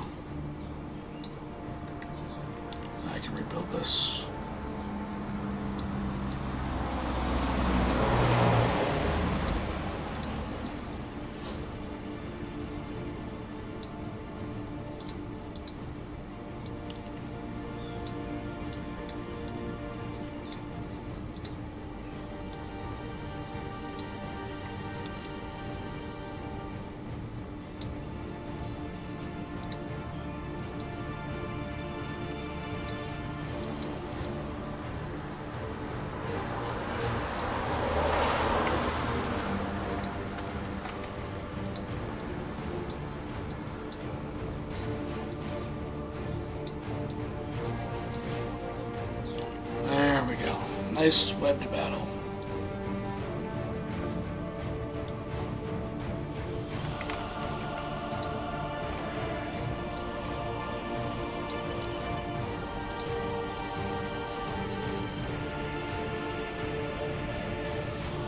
Alright. Now we can go to the GM layer. And we can put our Phase Spider Queen out here.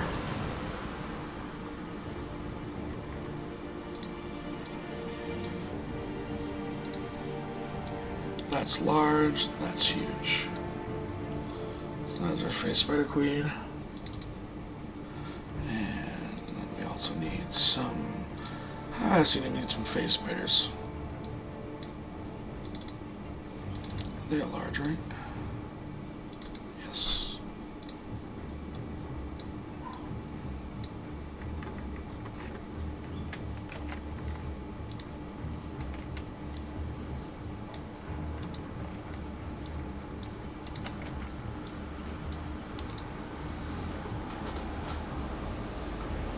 There we go. So, the dynamic part of this battlefield is going to be its webbing. They're going to know where you are even if you're stealthing. If you set the webs on fire, they might crumple. People might fall to their death. So we have that as well. We got those Phase Spiders down, the Queen as well as the minions here. The ravine below. Let's see. Let's hide areas. Turn on Fog of War. Let's see. We'll reveal where the party's going to start. And we'll start right here. So, now that we have their starting point ready, that's our final battle. We need to add something, however. We need to put in over here. We're going to do it right over here. DC 15 investigation.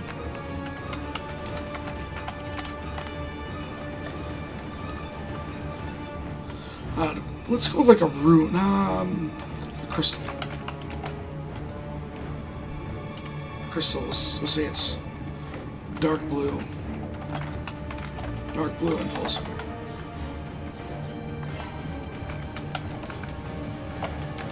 Dark blue and pulsing. Arcana 20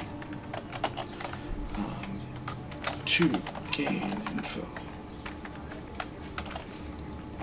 about its purpose.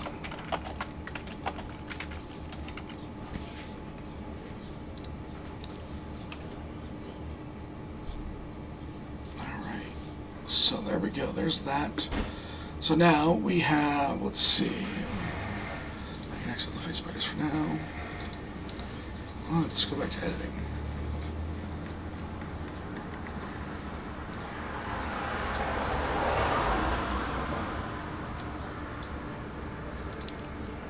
Bold, and we'll center line that.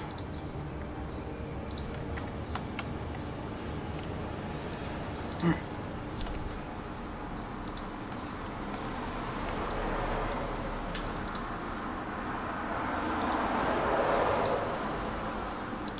Alright, so dynamic battlefield, webs.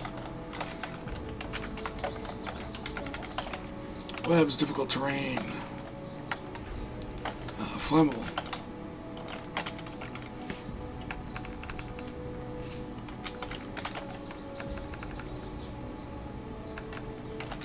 I can't spell today.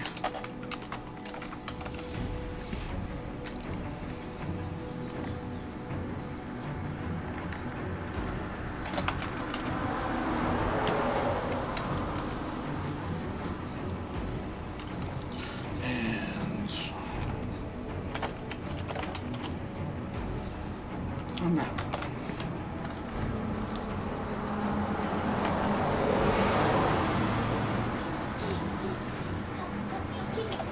Alright, here, that's what we'll do. And I'll break up combat here.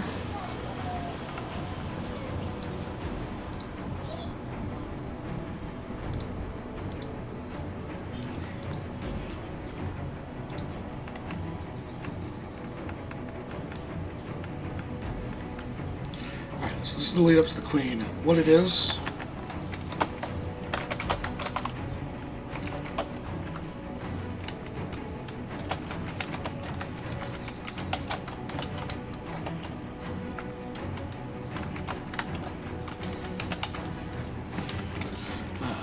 DC-15 perception. More.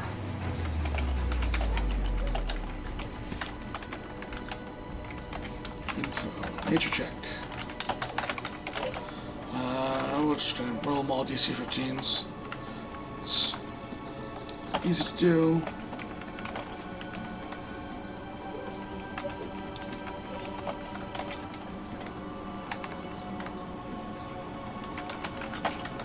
H spider did this.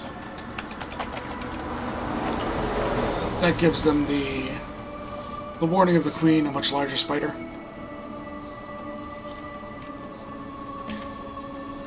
And D's investigation.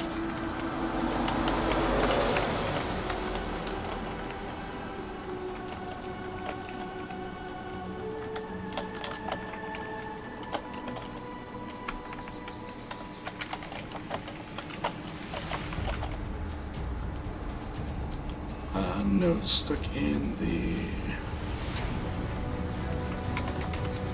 Alright, so let's see who survived. See how many people are dead. The D3. 2 of them are dead. 2 to 3. 1 is the dad, 2 is the oldest boy, 3 is the young girl. So 5. So 2 and 3. Both of the children are dead.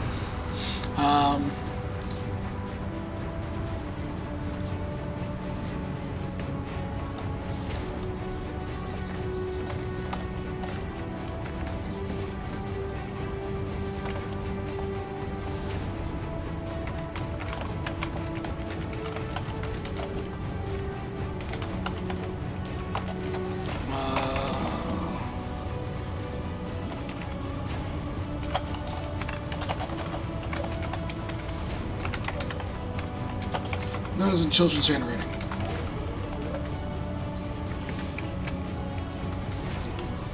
We got survive Lair.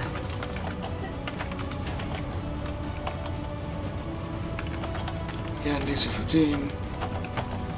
Hitman's.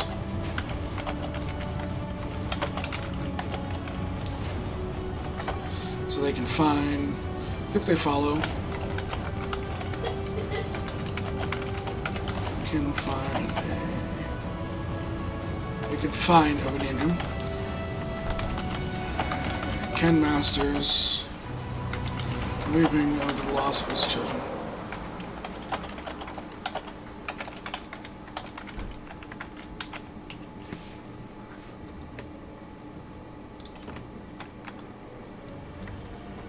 Alright, the initial phase spider encounter, which I'll have to... I'll make. That won't be hard as a map to make.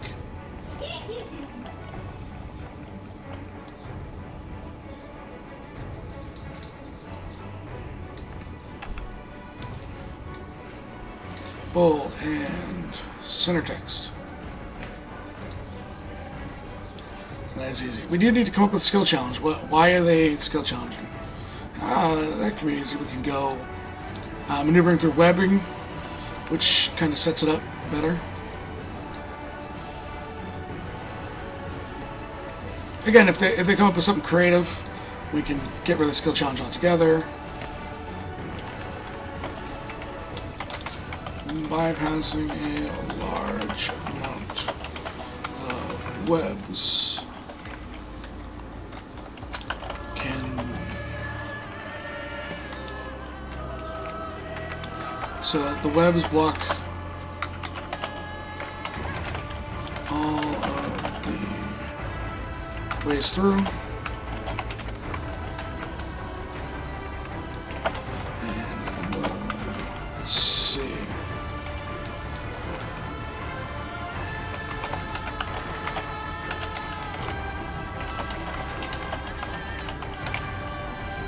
Approach.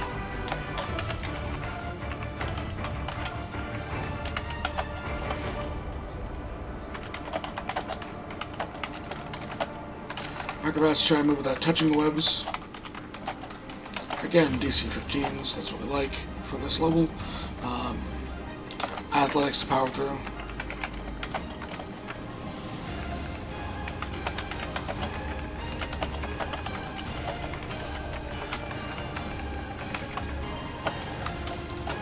Well, DC 14 that. It's a little easier just to power through them, but you're losing their advantage down here.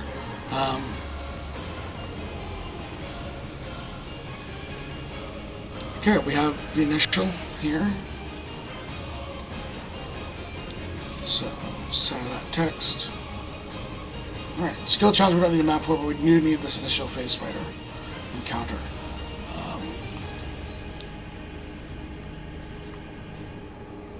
So, these are the notes here. So, one more map to make.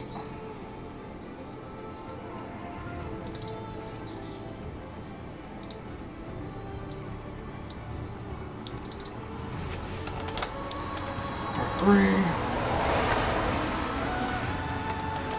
Part 2. Part 1.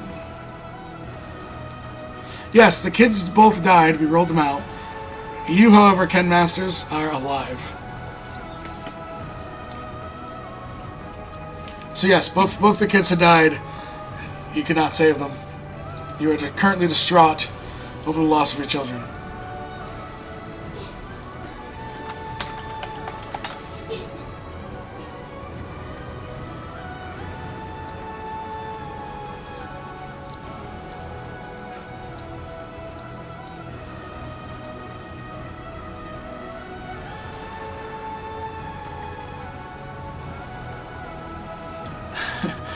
Oh yeah, right. At least you survived, right? I'm gonna go with more of a arena-style battle here. We're getting farther south. Oh, let's do a top-down instead of a left and right. I think these trees are a little smaller.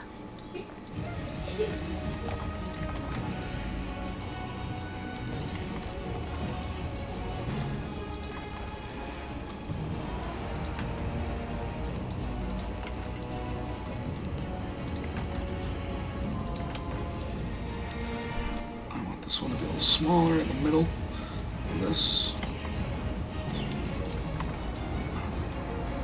kind of give that branching circular battlefield here.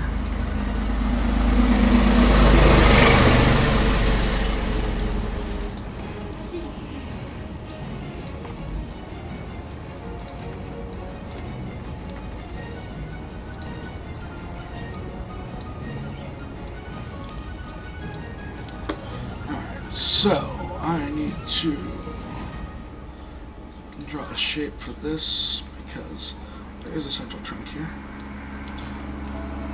The others we can say are all together. They have the inside of the battlefield to work with. That's a large chunk. There you go. That's the way you call it. I mean, your eldest is still alive, right?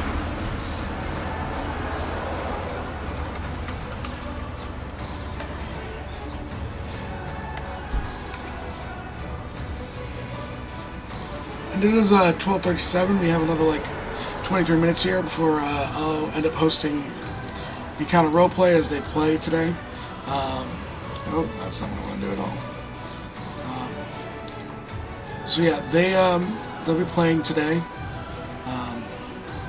And in terms of, they do a lot of streams, 150 hours of D&D a week. So you can definitely check them out when I am done until we stream today, later tonight. And then tomorrow we'll be back with probably a crafting session and 2 one-shots, as well as a whole number of other things this weekend. Again, Sunday is our long stream, and there's a ton of stuff coming up. Our Saturday game is not this week, so there'll be one-shots or building like this that we have for the Sunday game. That hasn't been decided yet. We do have a big story mission on Friday evening. We're going into Bogo's backstory. He doesn't know all the information of it yet, so he's going to have to learn some stuff. And that one should be fun. There should be some feels in that one too. The other Friday one will probably be a little lighter in a mood. Just don't like to push them too hard. So we'll have a lot of good fun here this weekend. That is definitely what we're working on. Outside of this channel, I do play some games. Currently waiting wrist surgery, so I will not be competing in any online competitive games this summer, which I normally do. So that's kind of a stalemate, but it is what it is. I'd rather be healthy than play some hockey and stuff. We're on the map layers. Let's go to the object token layer. This thing's a large.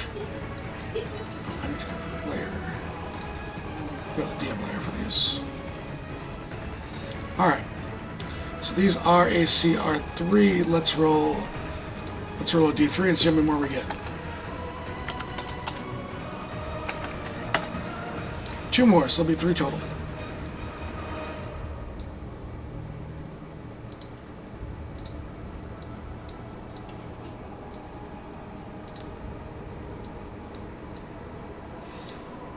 Alright, so we now have all of our monsters on the pages.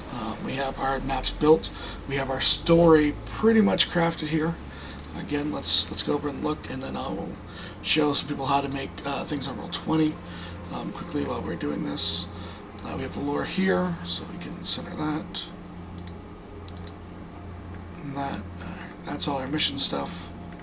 This is our NPC information in terms of what they will find out at the beginning, and our story is pretty much crafted here.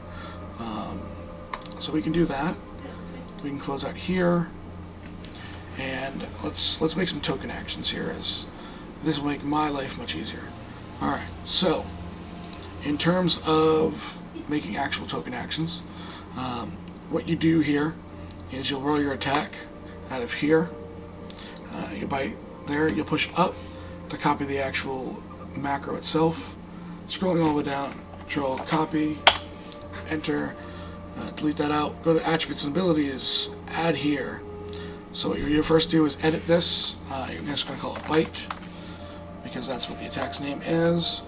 Copy that information in here, and then you click this show as a token action.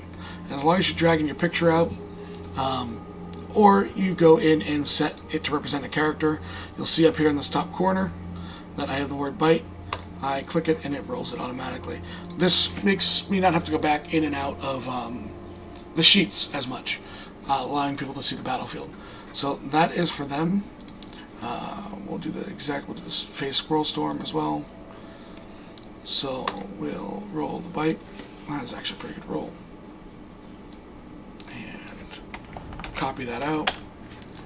And attributes.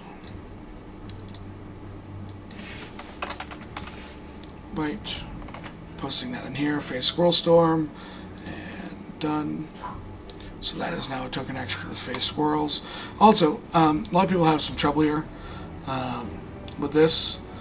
We'll go ahead and if you just click the name bite in here, it automatically rolls damage. So it keeps it a lot easier for people.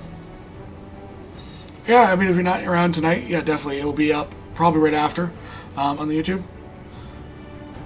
Yeah, dude, go enjoy your own thing. It'll be up. This should probably run about 3 hours. So we're starting around 7 or 8 o'clock, depending on when everyone's around. The upload should be up tonight by the morning tomorrow. This way you'll be able to see it. We have some really funny people that'll play tonight, so it'll be a good time. Granted, they might take this completely sideways, and we have no clue. You're gonna watch an episode where you plan stuff, and nothing's what it should be. So, and the phase queen spider, which will scroll down and copy this, and we'll go here. Abilities, and we'll show token actions. Again, bite, check, and all our token actions are done. Alright, with that now said, let's go ahead and we'll fill out some I'll start filling out some of the health for these things. If you guys have any questions, DMing, D&D, anything you want to know, feel free. I'll just kind of open the last 15 minutes up to Q&A. Probably stop a few minutes before 1 o'clock so that I can get ERP up and hosting over there, and have you guys go over there and say hello. So, let's see, what do we have? 78 minus 7. If it's really low, I take the average. But this way, in case something's a little stronger, I like it. 26. The first one has 26 hit points. And it's got a pass of 10. The AC is 10.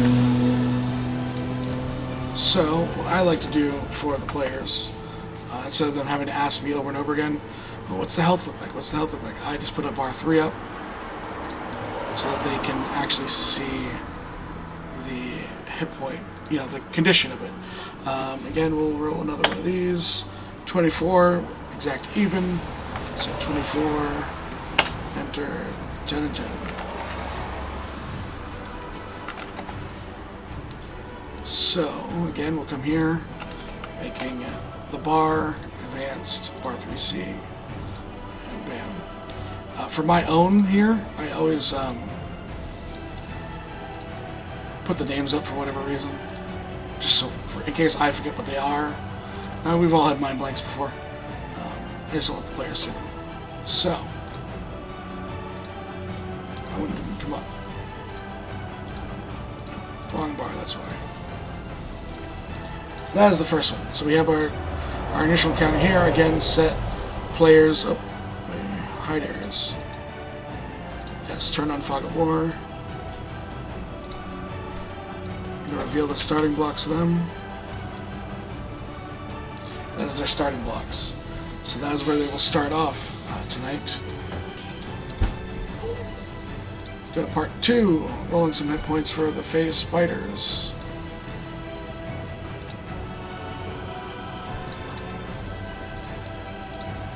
Let's see here. 5d10 plus 5.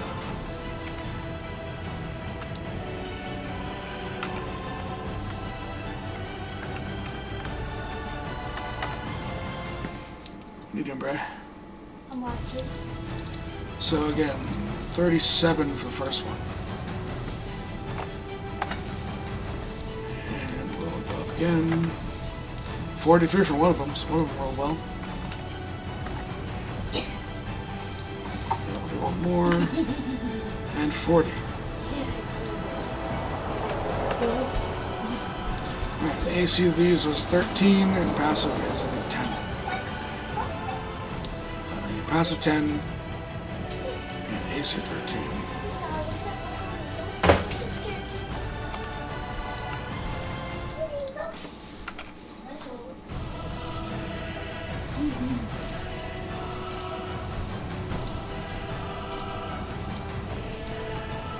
Well, Zach, for the second Saturday's game, Adam is going to be gone for 3 weeks after this week's Saturday.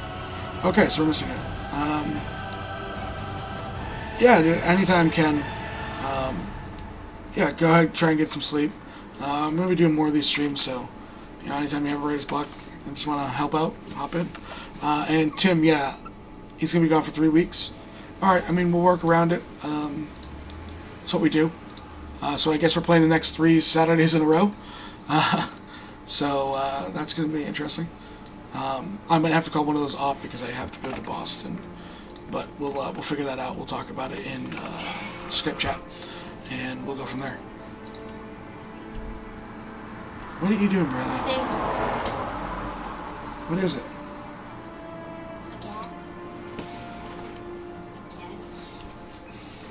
As my daughter's apparently messing with me.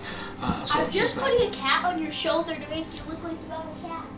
We do have a cat. It's sitting outside. It's right here. Oh, it's inside now? Yeah, you should show them the cat. Like, take off the feet. No, I'm not moving the thing, Barry. My daughter, of course. She's written some one-shots for the tavern so far, as well. She's helped out. It's been fun.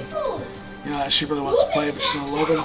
So we're trying to get into her game, actually. Trying to get it start early. So what do we do for the phase Queen Spider? 10 10d 12 plus 20. Minimum of 100. Kitty, Kitty, go up. Riley. Kitty, no. Oh, it rolled real bad. Give it one more roll because it was that far under. Nope, it's even worse. So we're going to do 100 hit points for it. What did we give it? We give it a passive of 10, I think, and an AC of 15.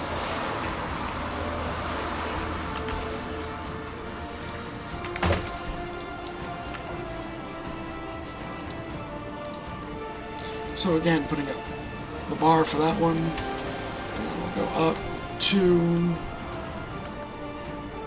36, 29, and 33. The minimum is 32, so 32, 36, 33. Oh, we need one more. Alright, so these two will be 32. 10.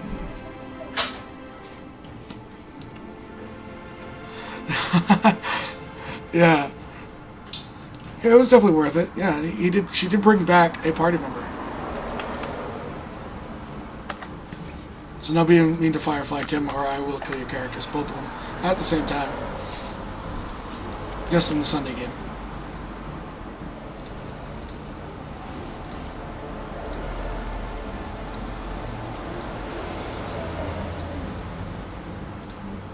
So 32, 32, 13, and 10.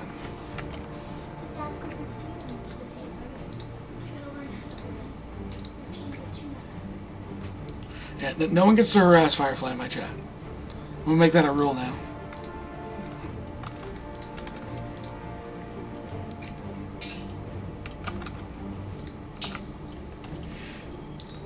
Alright, so that is another face spider created, made, and this last one at 36 hit points.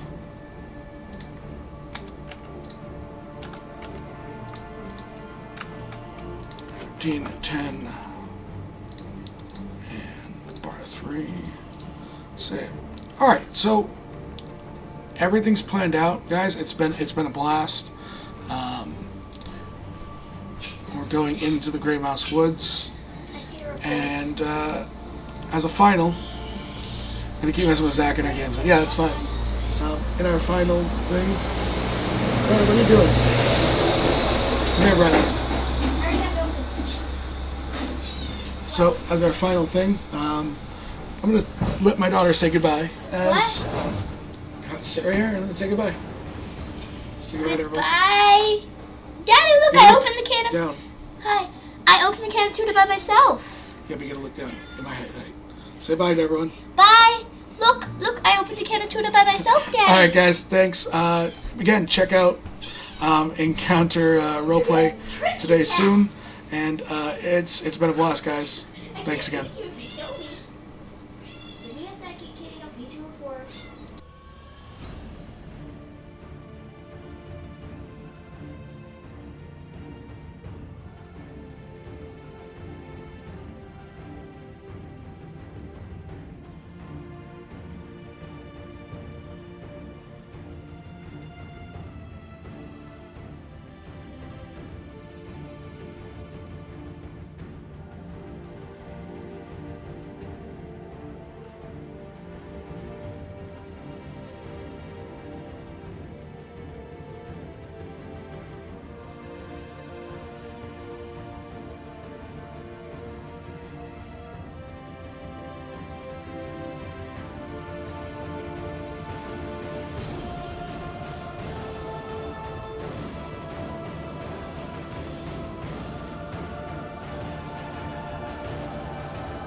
should be like. Oh, I got easily like 8 hours of sleep, 9 hours of sleep, but I can't function without 12. 12? 12. That's a lot. I don't know why. Yeah. Hey, everybody. What's going on? See, what usually happens is someone does like a 3, 2, 1, and then we're live. No, people usually like shout at me because I don't watch the Zoom. But hey, what's going on, guys? It's good to see you all. Oh, you caught me. You caught me in the middle of things. What's up, Seb? What's up, Edgen? What's up, Harakow? Fake Touchpad. Good to see you guys today. Napster, what is up, man? How are you guys doing this morning? Welcome back to Encounter Roleplay. We're playing the Reign of Winter today. And for those of you who have not been here before, we'll do a catch-up in a little bit. And we'll go around as to who our characters are and who we're playing today.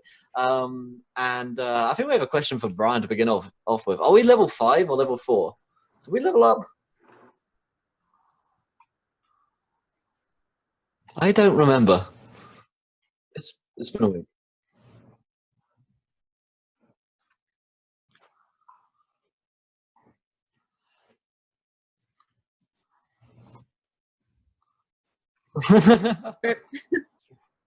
Yeah, we've had a bunch of stuff. All right, I'll level some stuff up in a moment here.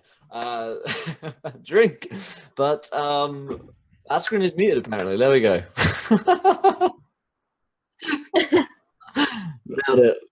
Nailed it. He was saying that, yeah, we are a level up, guys. So we'll do that in a moment. So we're level 5. But let's go around and meet our cast for today. So let's start with Trainsy. How's it going, man? It's great, yeah.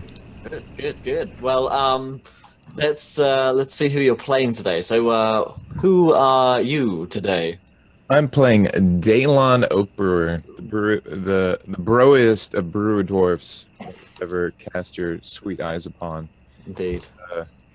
Kind of a stubby individual, has kind of that shit-eating grin, walks around rather proud, but it's rather ditzy, and he has kind of the best intentions, but doesn't always know what he's talking about. Gotcha. Yeah. And you're a dwarf monk, right? Yeah, dwarf monk. Nice. Kira, how's it going? Good. Tired. Yeah. Yeah. I'm not used to these like 1 p.m. starts. I'm used to like 6 p.m. So it's a bit of a weird thing for me. But Yeah. what's who you're playing today? I am playing Catherine, the half-elf warlock. She kind of comes from a farm. She didn't really want to be a warlock. She didn't want any powers, but it kind of happened. Now her family's been kidnapped, so... Oh, yeah, that's going on. Yeah, that sucks. Kidnapped by like a demon, right? Yeah. Okay, yeah. Well, that sucks. But at the end, we did get like a wish or something. You've got a wish. And of course, I am today playing Douglas Templeton, the angriest human fighter you could ever meet. He's got a lot of issues. He's got kind of short man syndrome. He's very aggressive. He's been turned into a kobold, into a dragon, and now back to a human. So he's pretty confused. His wife, Claudia, loves him. His anger, because he has killed a lot of things in the past, including. I thought that was gonna happen. Uh-oh. Yeah, 'cause his audio is fading in and out. Yeah, it looks like Will is. I love that freeze frame though. That is perfect. I hope someone. I'm gonna go ahead and I'm gonna print screen that because. Why the hell not? Let's. Where we got? We got paint over here somewhere. Well, Will is dead. I just Cats and cat folks. There So we go. We're back. Oh. No. Will, are we back? guys, But you swapped yourself now. You are now Kira. I pressed a button and things went wrong. I want to thank you on behalf of everyone in chat for that awesome freeze frame. You're welcome. You're welcome, guys. Let me swap these things around.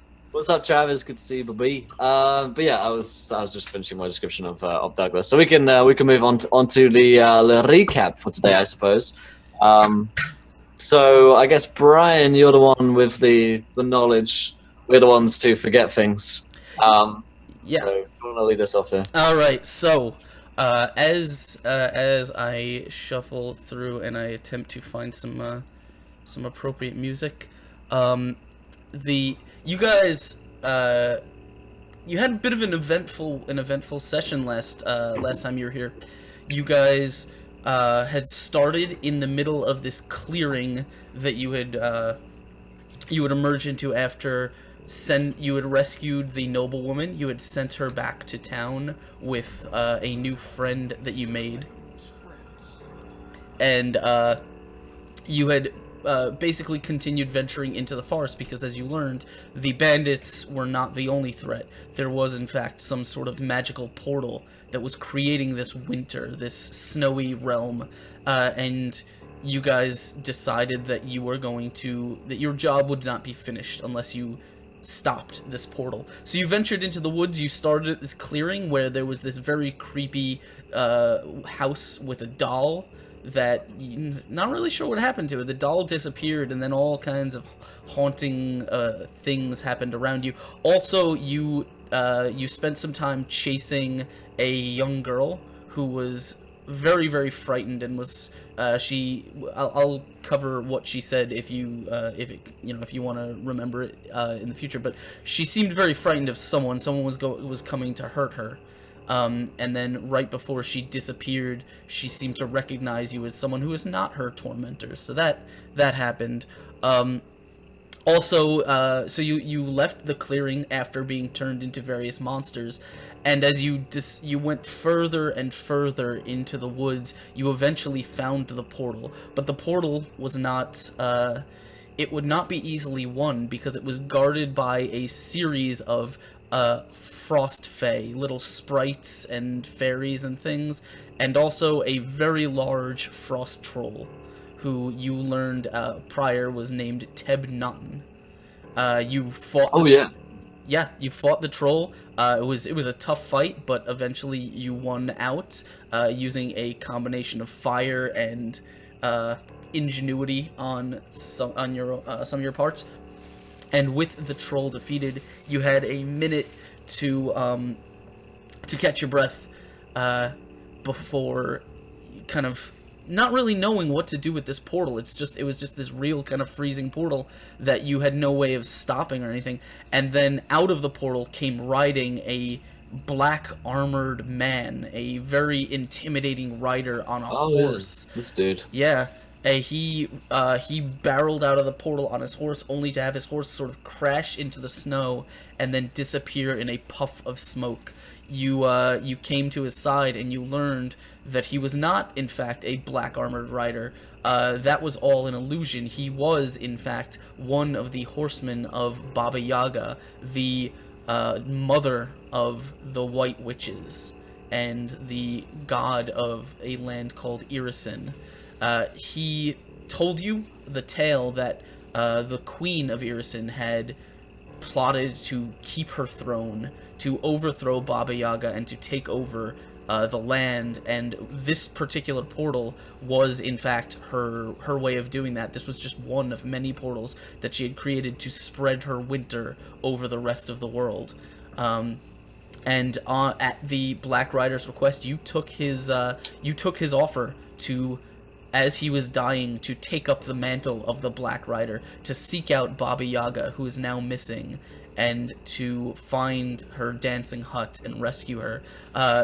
To seal this deal, you took from him 3 cards, each of them granting you a special power, which was those were draws from the deck of many things, which have kind of changed the way, the way you guys are doing things right now. I don't remember, I wrote them down, but I don't have it in front of me, the exact notes of what cards you draw. I do remember the wish one,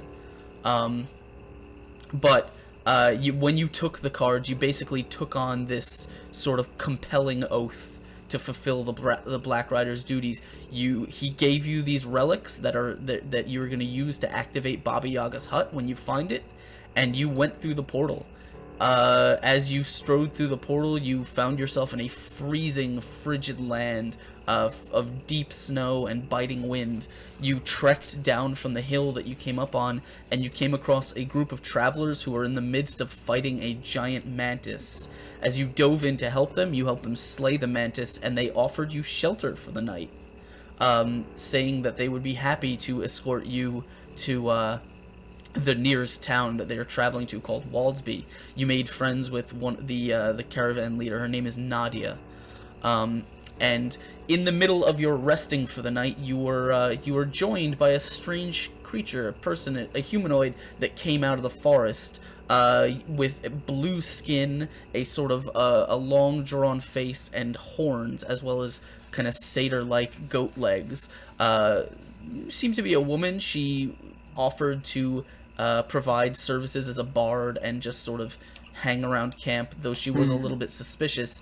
And as she was asking questions about you, Daylon flew into a rage because he forgot his cart on the other side of the portal, and he smashed her loot and attacked her, to which she leapt up, created a sword made out of fire, and got ready to defend herself. And that is basically where we cut things off. So that's where we're gonna jump right into things. You guys are in the middle of I need everyone to roll me some initiative, because we are going to dive right into it, and you guys are going to fight this enemy that you just made in the middle of this camp. Alright then, so as we begin with a combat here, I'll remind you guys in chat who are just tuning in, if you are new, some ways to interact with our show. So if you haven't tweeted already, check out this tweet here, 25 retweets. You guys get to decide what happens in our game. We throw together a straw poll, and the most popular decision actually happens our game. We've had a bunch of different weird ones where we've been changed into various different creatures. We've been turned into kobolds, into dragons, and Pegasus, and lizard folk. So be sure to retweet if you haven't already. Of course, if you're new to the show, hit that follow button and join us. Every 100 followers, you guys get to decide what happens again. You have another viewer decision, and it's pretty cool. You get to tune into all of our shows here. We've got 10 shows every week now, 5 days a week. We've got a 24-hour D&D stream happening this Saturday, so be sure to tune in for all of the action. Other than that, you can affect our game via donations. You can give players nat 1s, nat 20s. Wild Magic Surges are on sale this week. They're 50% off, so be sure to throw some madness our way. It has been a pretty bad week for Magic, so we're definitely enjoying the added D10,000 rules here. So I should guess throw in my initiative here. Let me see. My initiative is 12. Nailed it. Okay. And so this is going to be for the woman, the stranger. She has a 3. So I got a 20 here. I've got a 17 here. That's, no, 17 here. The perfect number. Yeah. And then we've got a 16. And I'm also going to throw an initiative once I can find where I put her stat block, for your new friend, Nadia. Ah, yes, Nadia. So I guess at this point I'm just like, Daylon, don't, oh, okay, and I just start drawing my sword reluctantly. I think you had no soul. Yes, that was your that was your card. Damn. Your soul is trapped somewhere, and you do not know where it is. Been wrecked, boys. So you are soulless. Tracy, I don't remember. Do you remember what your card was? I Muted. can't hear Tracy. I can't hear you, Tracy. Drink. When we beat the next big boss, I level up. Right. Yes. Oh yeah. After the next combat, you will level up. That's correct. Look. All right. Yeah, we got some crazy things going on with those with that oath you took. So we will dive right into it. It looks like Daylon is going to be going first. So Daylon, what do you want to? You are right up in this woman's face. You have caught her. You know what? Yeah. Well, you haven't caught her by surprise because she had time. Because you did scream at her and she had time to draw her sword. But you are up in her face and you do get. You do have the first attack. Well, I will just take my spear and run at her and kind of jump, go for like the good old jump stab. The Okay. old jumper. Have you switched to the spear that you took from the troll? Is that your new? Yeah, but I didn't examine No, the you details took. of it. I think you took some time to. Well, I'll say you could have had a short rest up until now to if you wanted. Well, if you wanted to wield it, you would have been attuned to it. Okay, yeah, I'll wield it. Yeah, you actually if I think I explained already. It's basically a +1 like a boar spear with the cross piece, but this one has a specific enchantment. You've actually seen its enchantment in play. When you score a critical hit against someone, it automatically casts a hold person spell on them.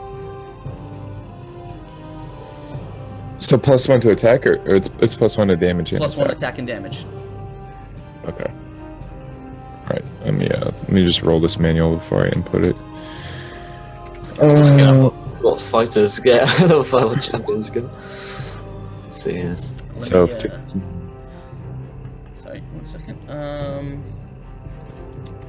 gotta scroll back and forth between my pages here. Why can't I find it? 16 is just misses. Okay. As you lunge with your spear, she turns it aside with this blade made of fire, and she's kind of looking, like, glaring at you, very confused. Not really, because she wasn't particularly friendly or outgoing, but this outburst from you especially was very unexpected. So you were right up in her face. Do you want to do anything else? I kind of look. I don't know. I'm seething in rage for my cart, so no. I'm just gonna kind of hyperventilate and look at it. Yeah, she's definitely confused, and a little bit put off guard. Catherine, what do you? This is all kind of unexpected. Yeah, I'm not very keen on fighting. But I don't think I can do really much of anything.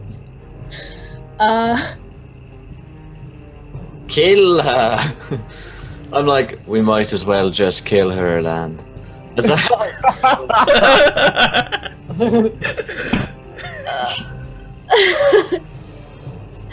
Alright, actually, I don't know. You can totally not fight. That's fine. Damon's an idiot. Douglas wants me to because he's gone in. I'm gonna try and cast Hold Person on Daylon. I'm Talon. Okay. Correct. PvP. So, All right. I'll, like, hold him and be like, what the hell are you doing? Douglas is like, I guess we'll kill her too. All right. So you need Daylon. I need you to succeed on a Wisdom save for me.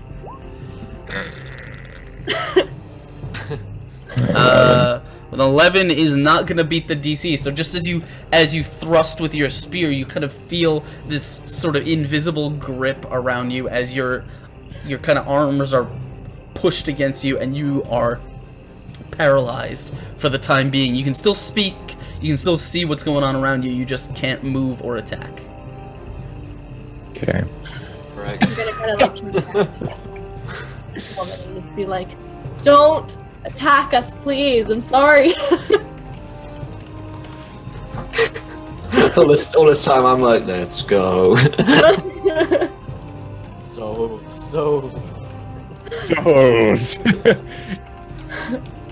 All right. You're gonna try and steal her soul now. You're like, any soul, just to feel.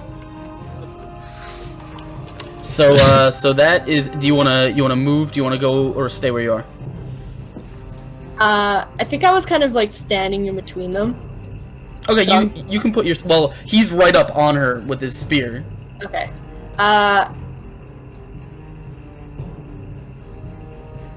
Wait. I'll stand like near them. Okay, so you're just trying to like break up the fight. Yeah, I'm just kind of like stop. All right. If he can't do it, the car can. All right. What's that, Gurky?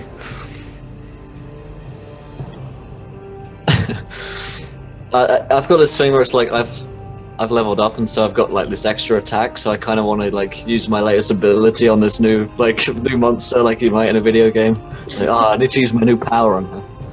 Okay, give me 1 second. So she looks very flustered, especially because you smashed her loot against the log that she was sitting on. So she is going to as she looks around, she's gonna kind of hold her flame sword, and it's trailing fire as she sort of points it at Daylon and then sort of at Catherine, just looking around very nervously, as she does see that she is outnumbered. I'm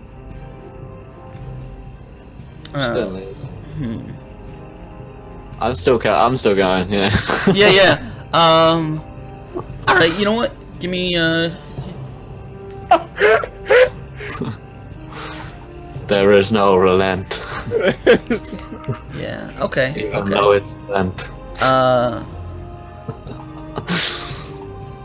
Okay, yeah. So she's gonna kind of as she holds her blade out, she's gonna start gesturing with one hand, and as she opens her mouth, you hear kind of this tune. She starts singing a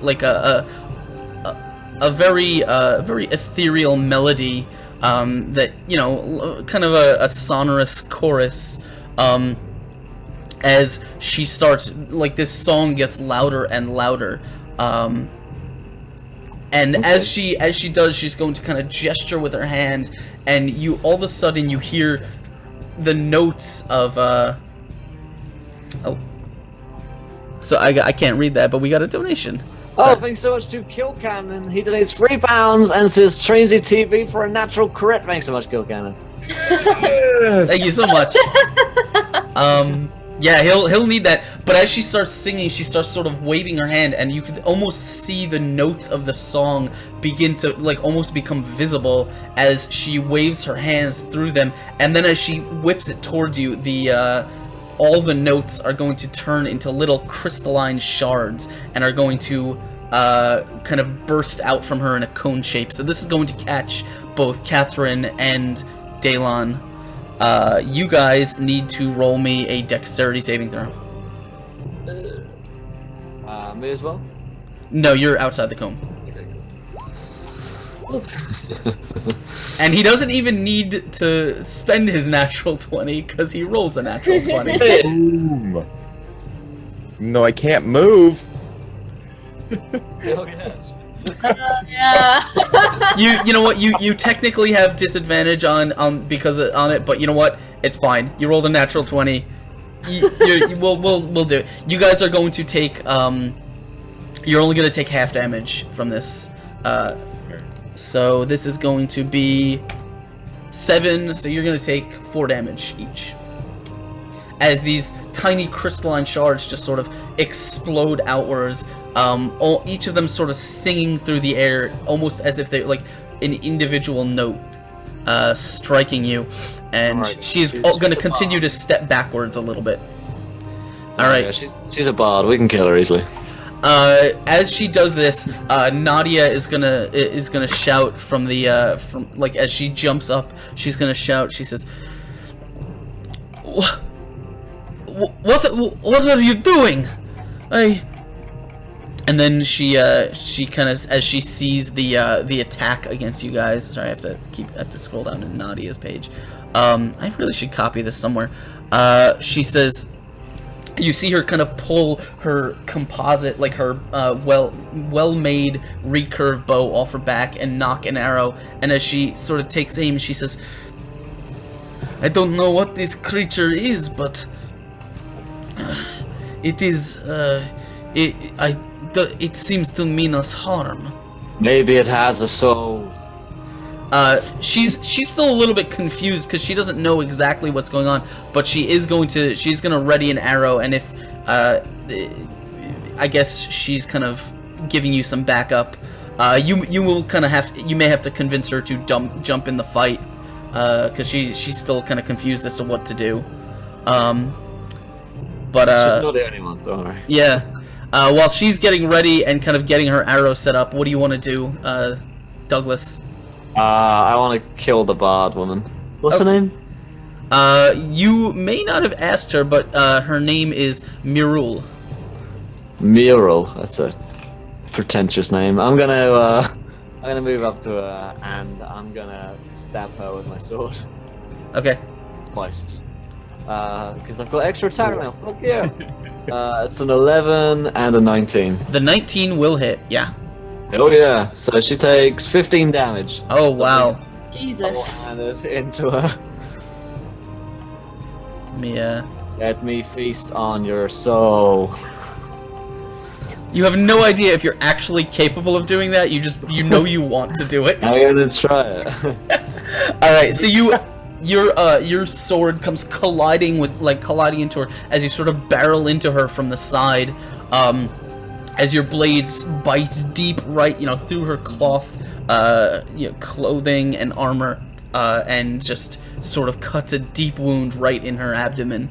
As her song almost ceases completely as she screams in pain. Anything else, or is that it?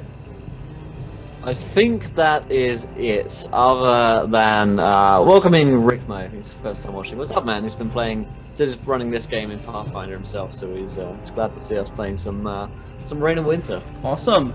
Ahead of my time. It's a fun little adventure. Anyway, yeah, you've smashed into her and given her a solid wound. As your blade hit, you did kind of feel some resistance. You felt this on fey creatures before. Their skin tends to be a little bit more resistant to weapons than normal creatures of this plane. But as you do that, we're gonna go right up to the top. Daylon, it is your turn. You need to make me, I think, a save against the whole person, right? She's still holding me after we got cone attacked? It's up to a minute. Yeah. So at the end of the turn, you can make a saving throw. So you can't really do a whole lot, but you can make a saving throw this turn. So do you want to use your nat 20 to bust out? No, I'll do that. Okay. What's the DC, Kira? 14, I think. It's 14. 14. You're right. Okay. So on your turn, you sort of push and push against this magic that's holding you in place, and eventually you just, shove yourself free, and you regain use of your weapons and your attacks. That is going to take your turn. You can't really do anything, but you are free. Let me go! And then I just break out like a tantruming child. All right. And Catherine, what do you want to do? Okay. Well, I'm still trying to want to not have a conflict. Yeah. So I'm gonna. I'm assuming Douglas is right up next to her. Yeah, I'm right up, swinging double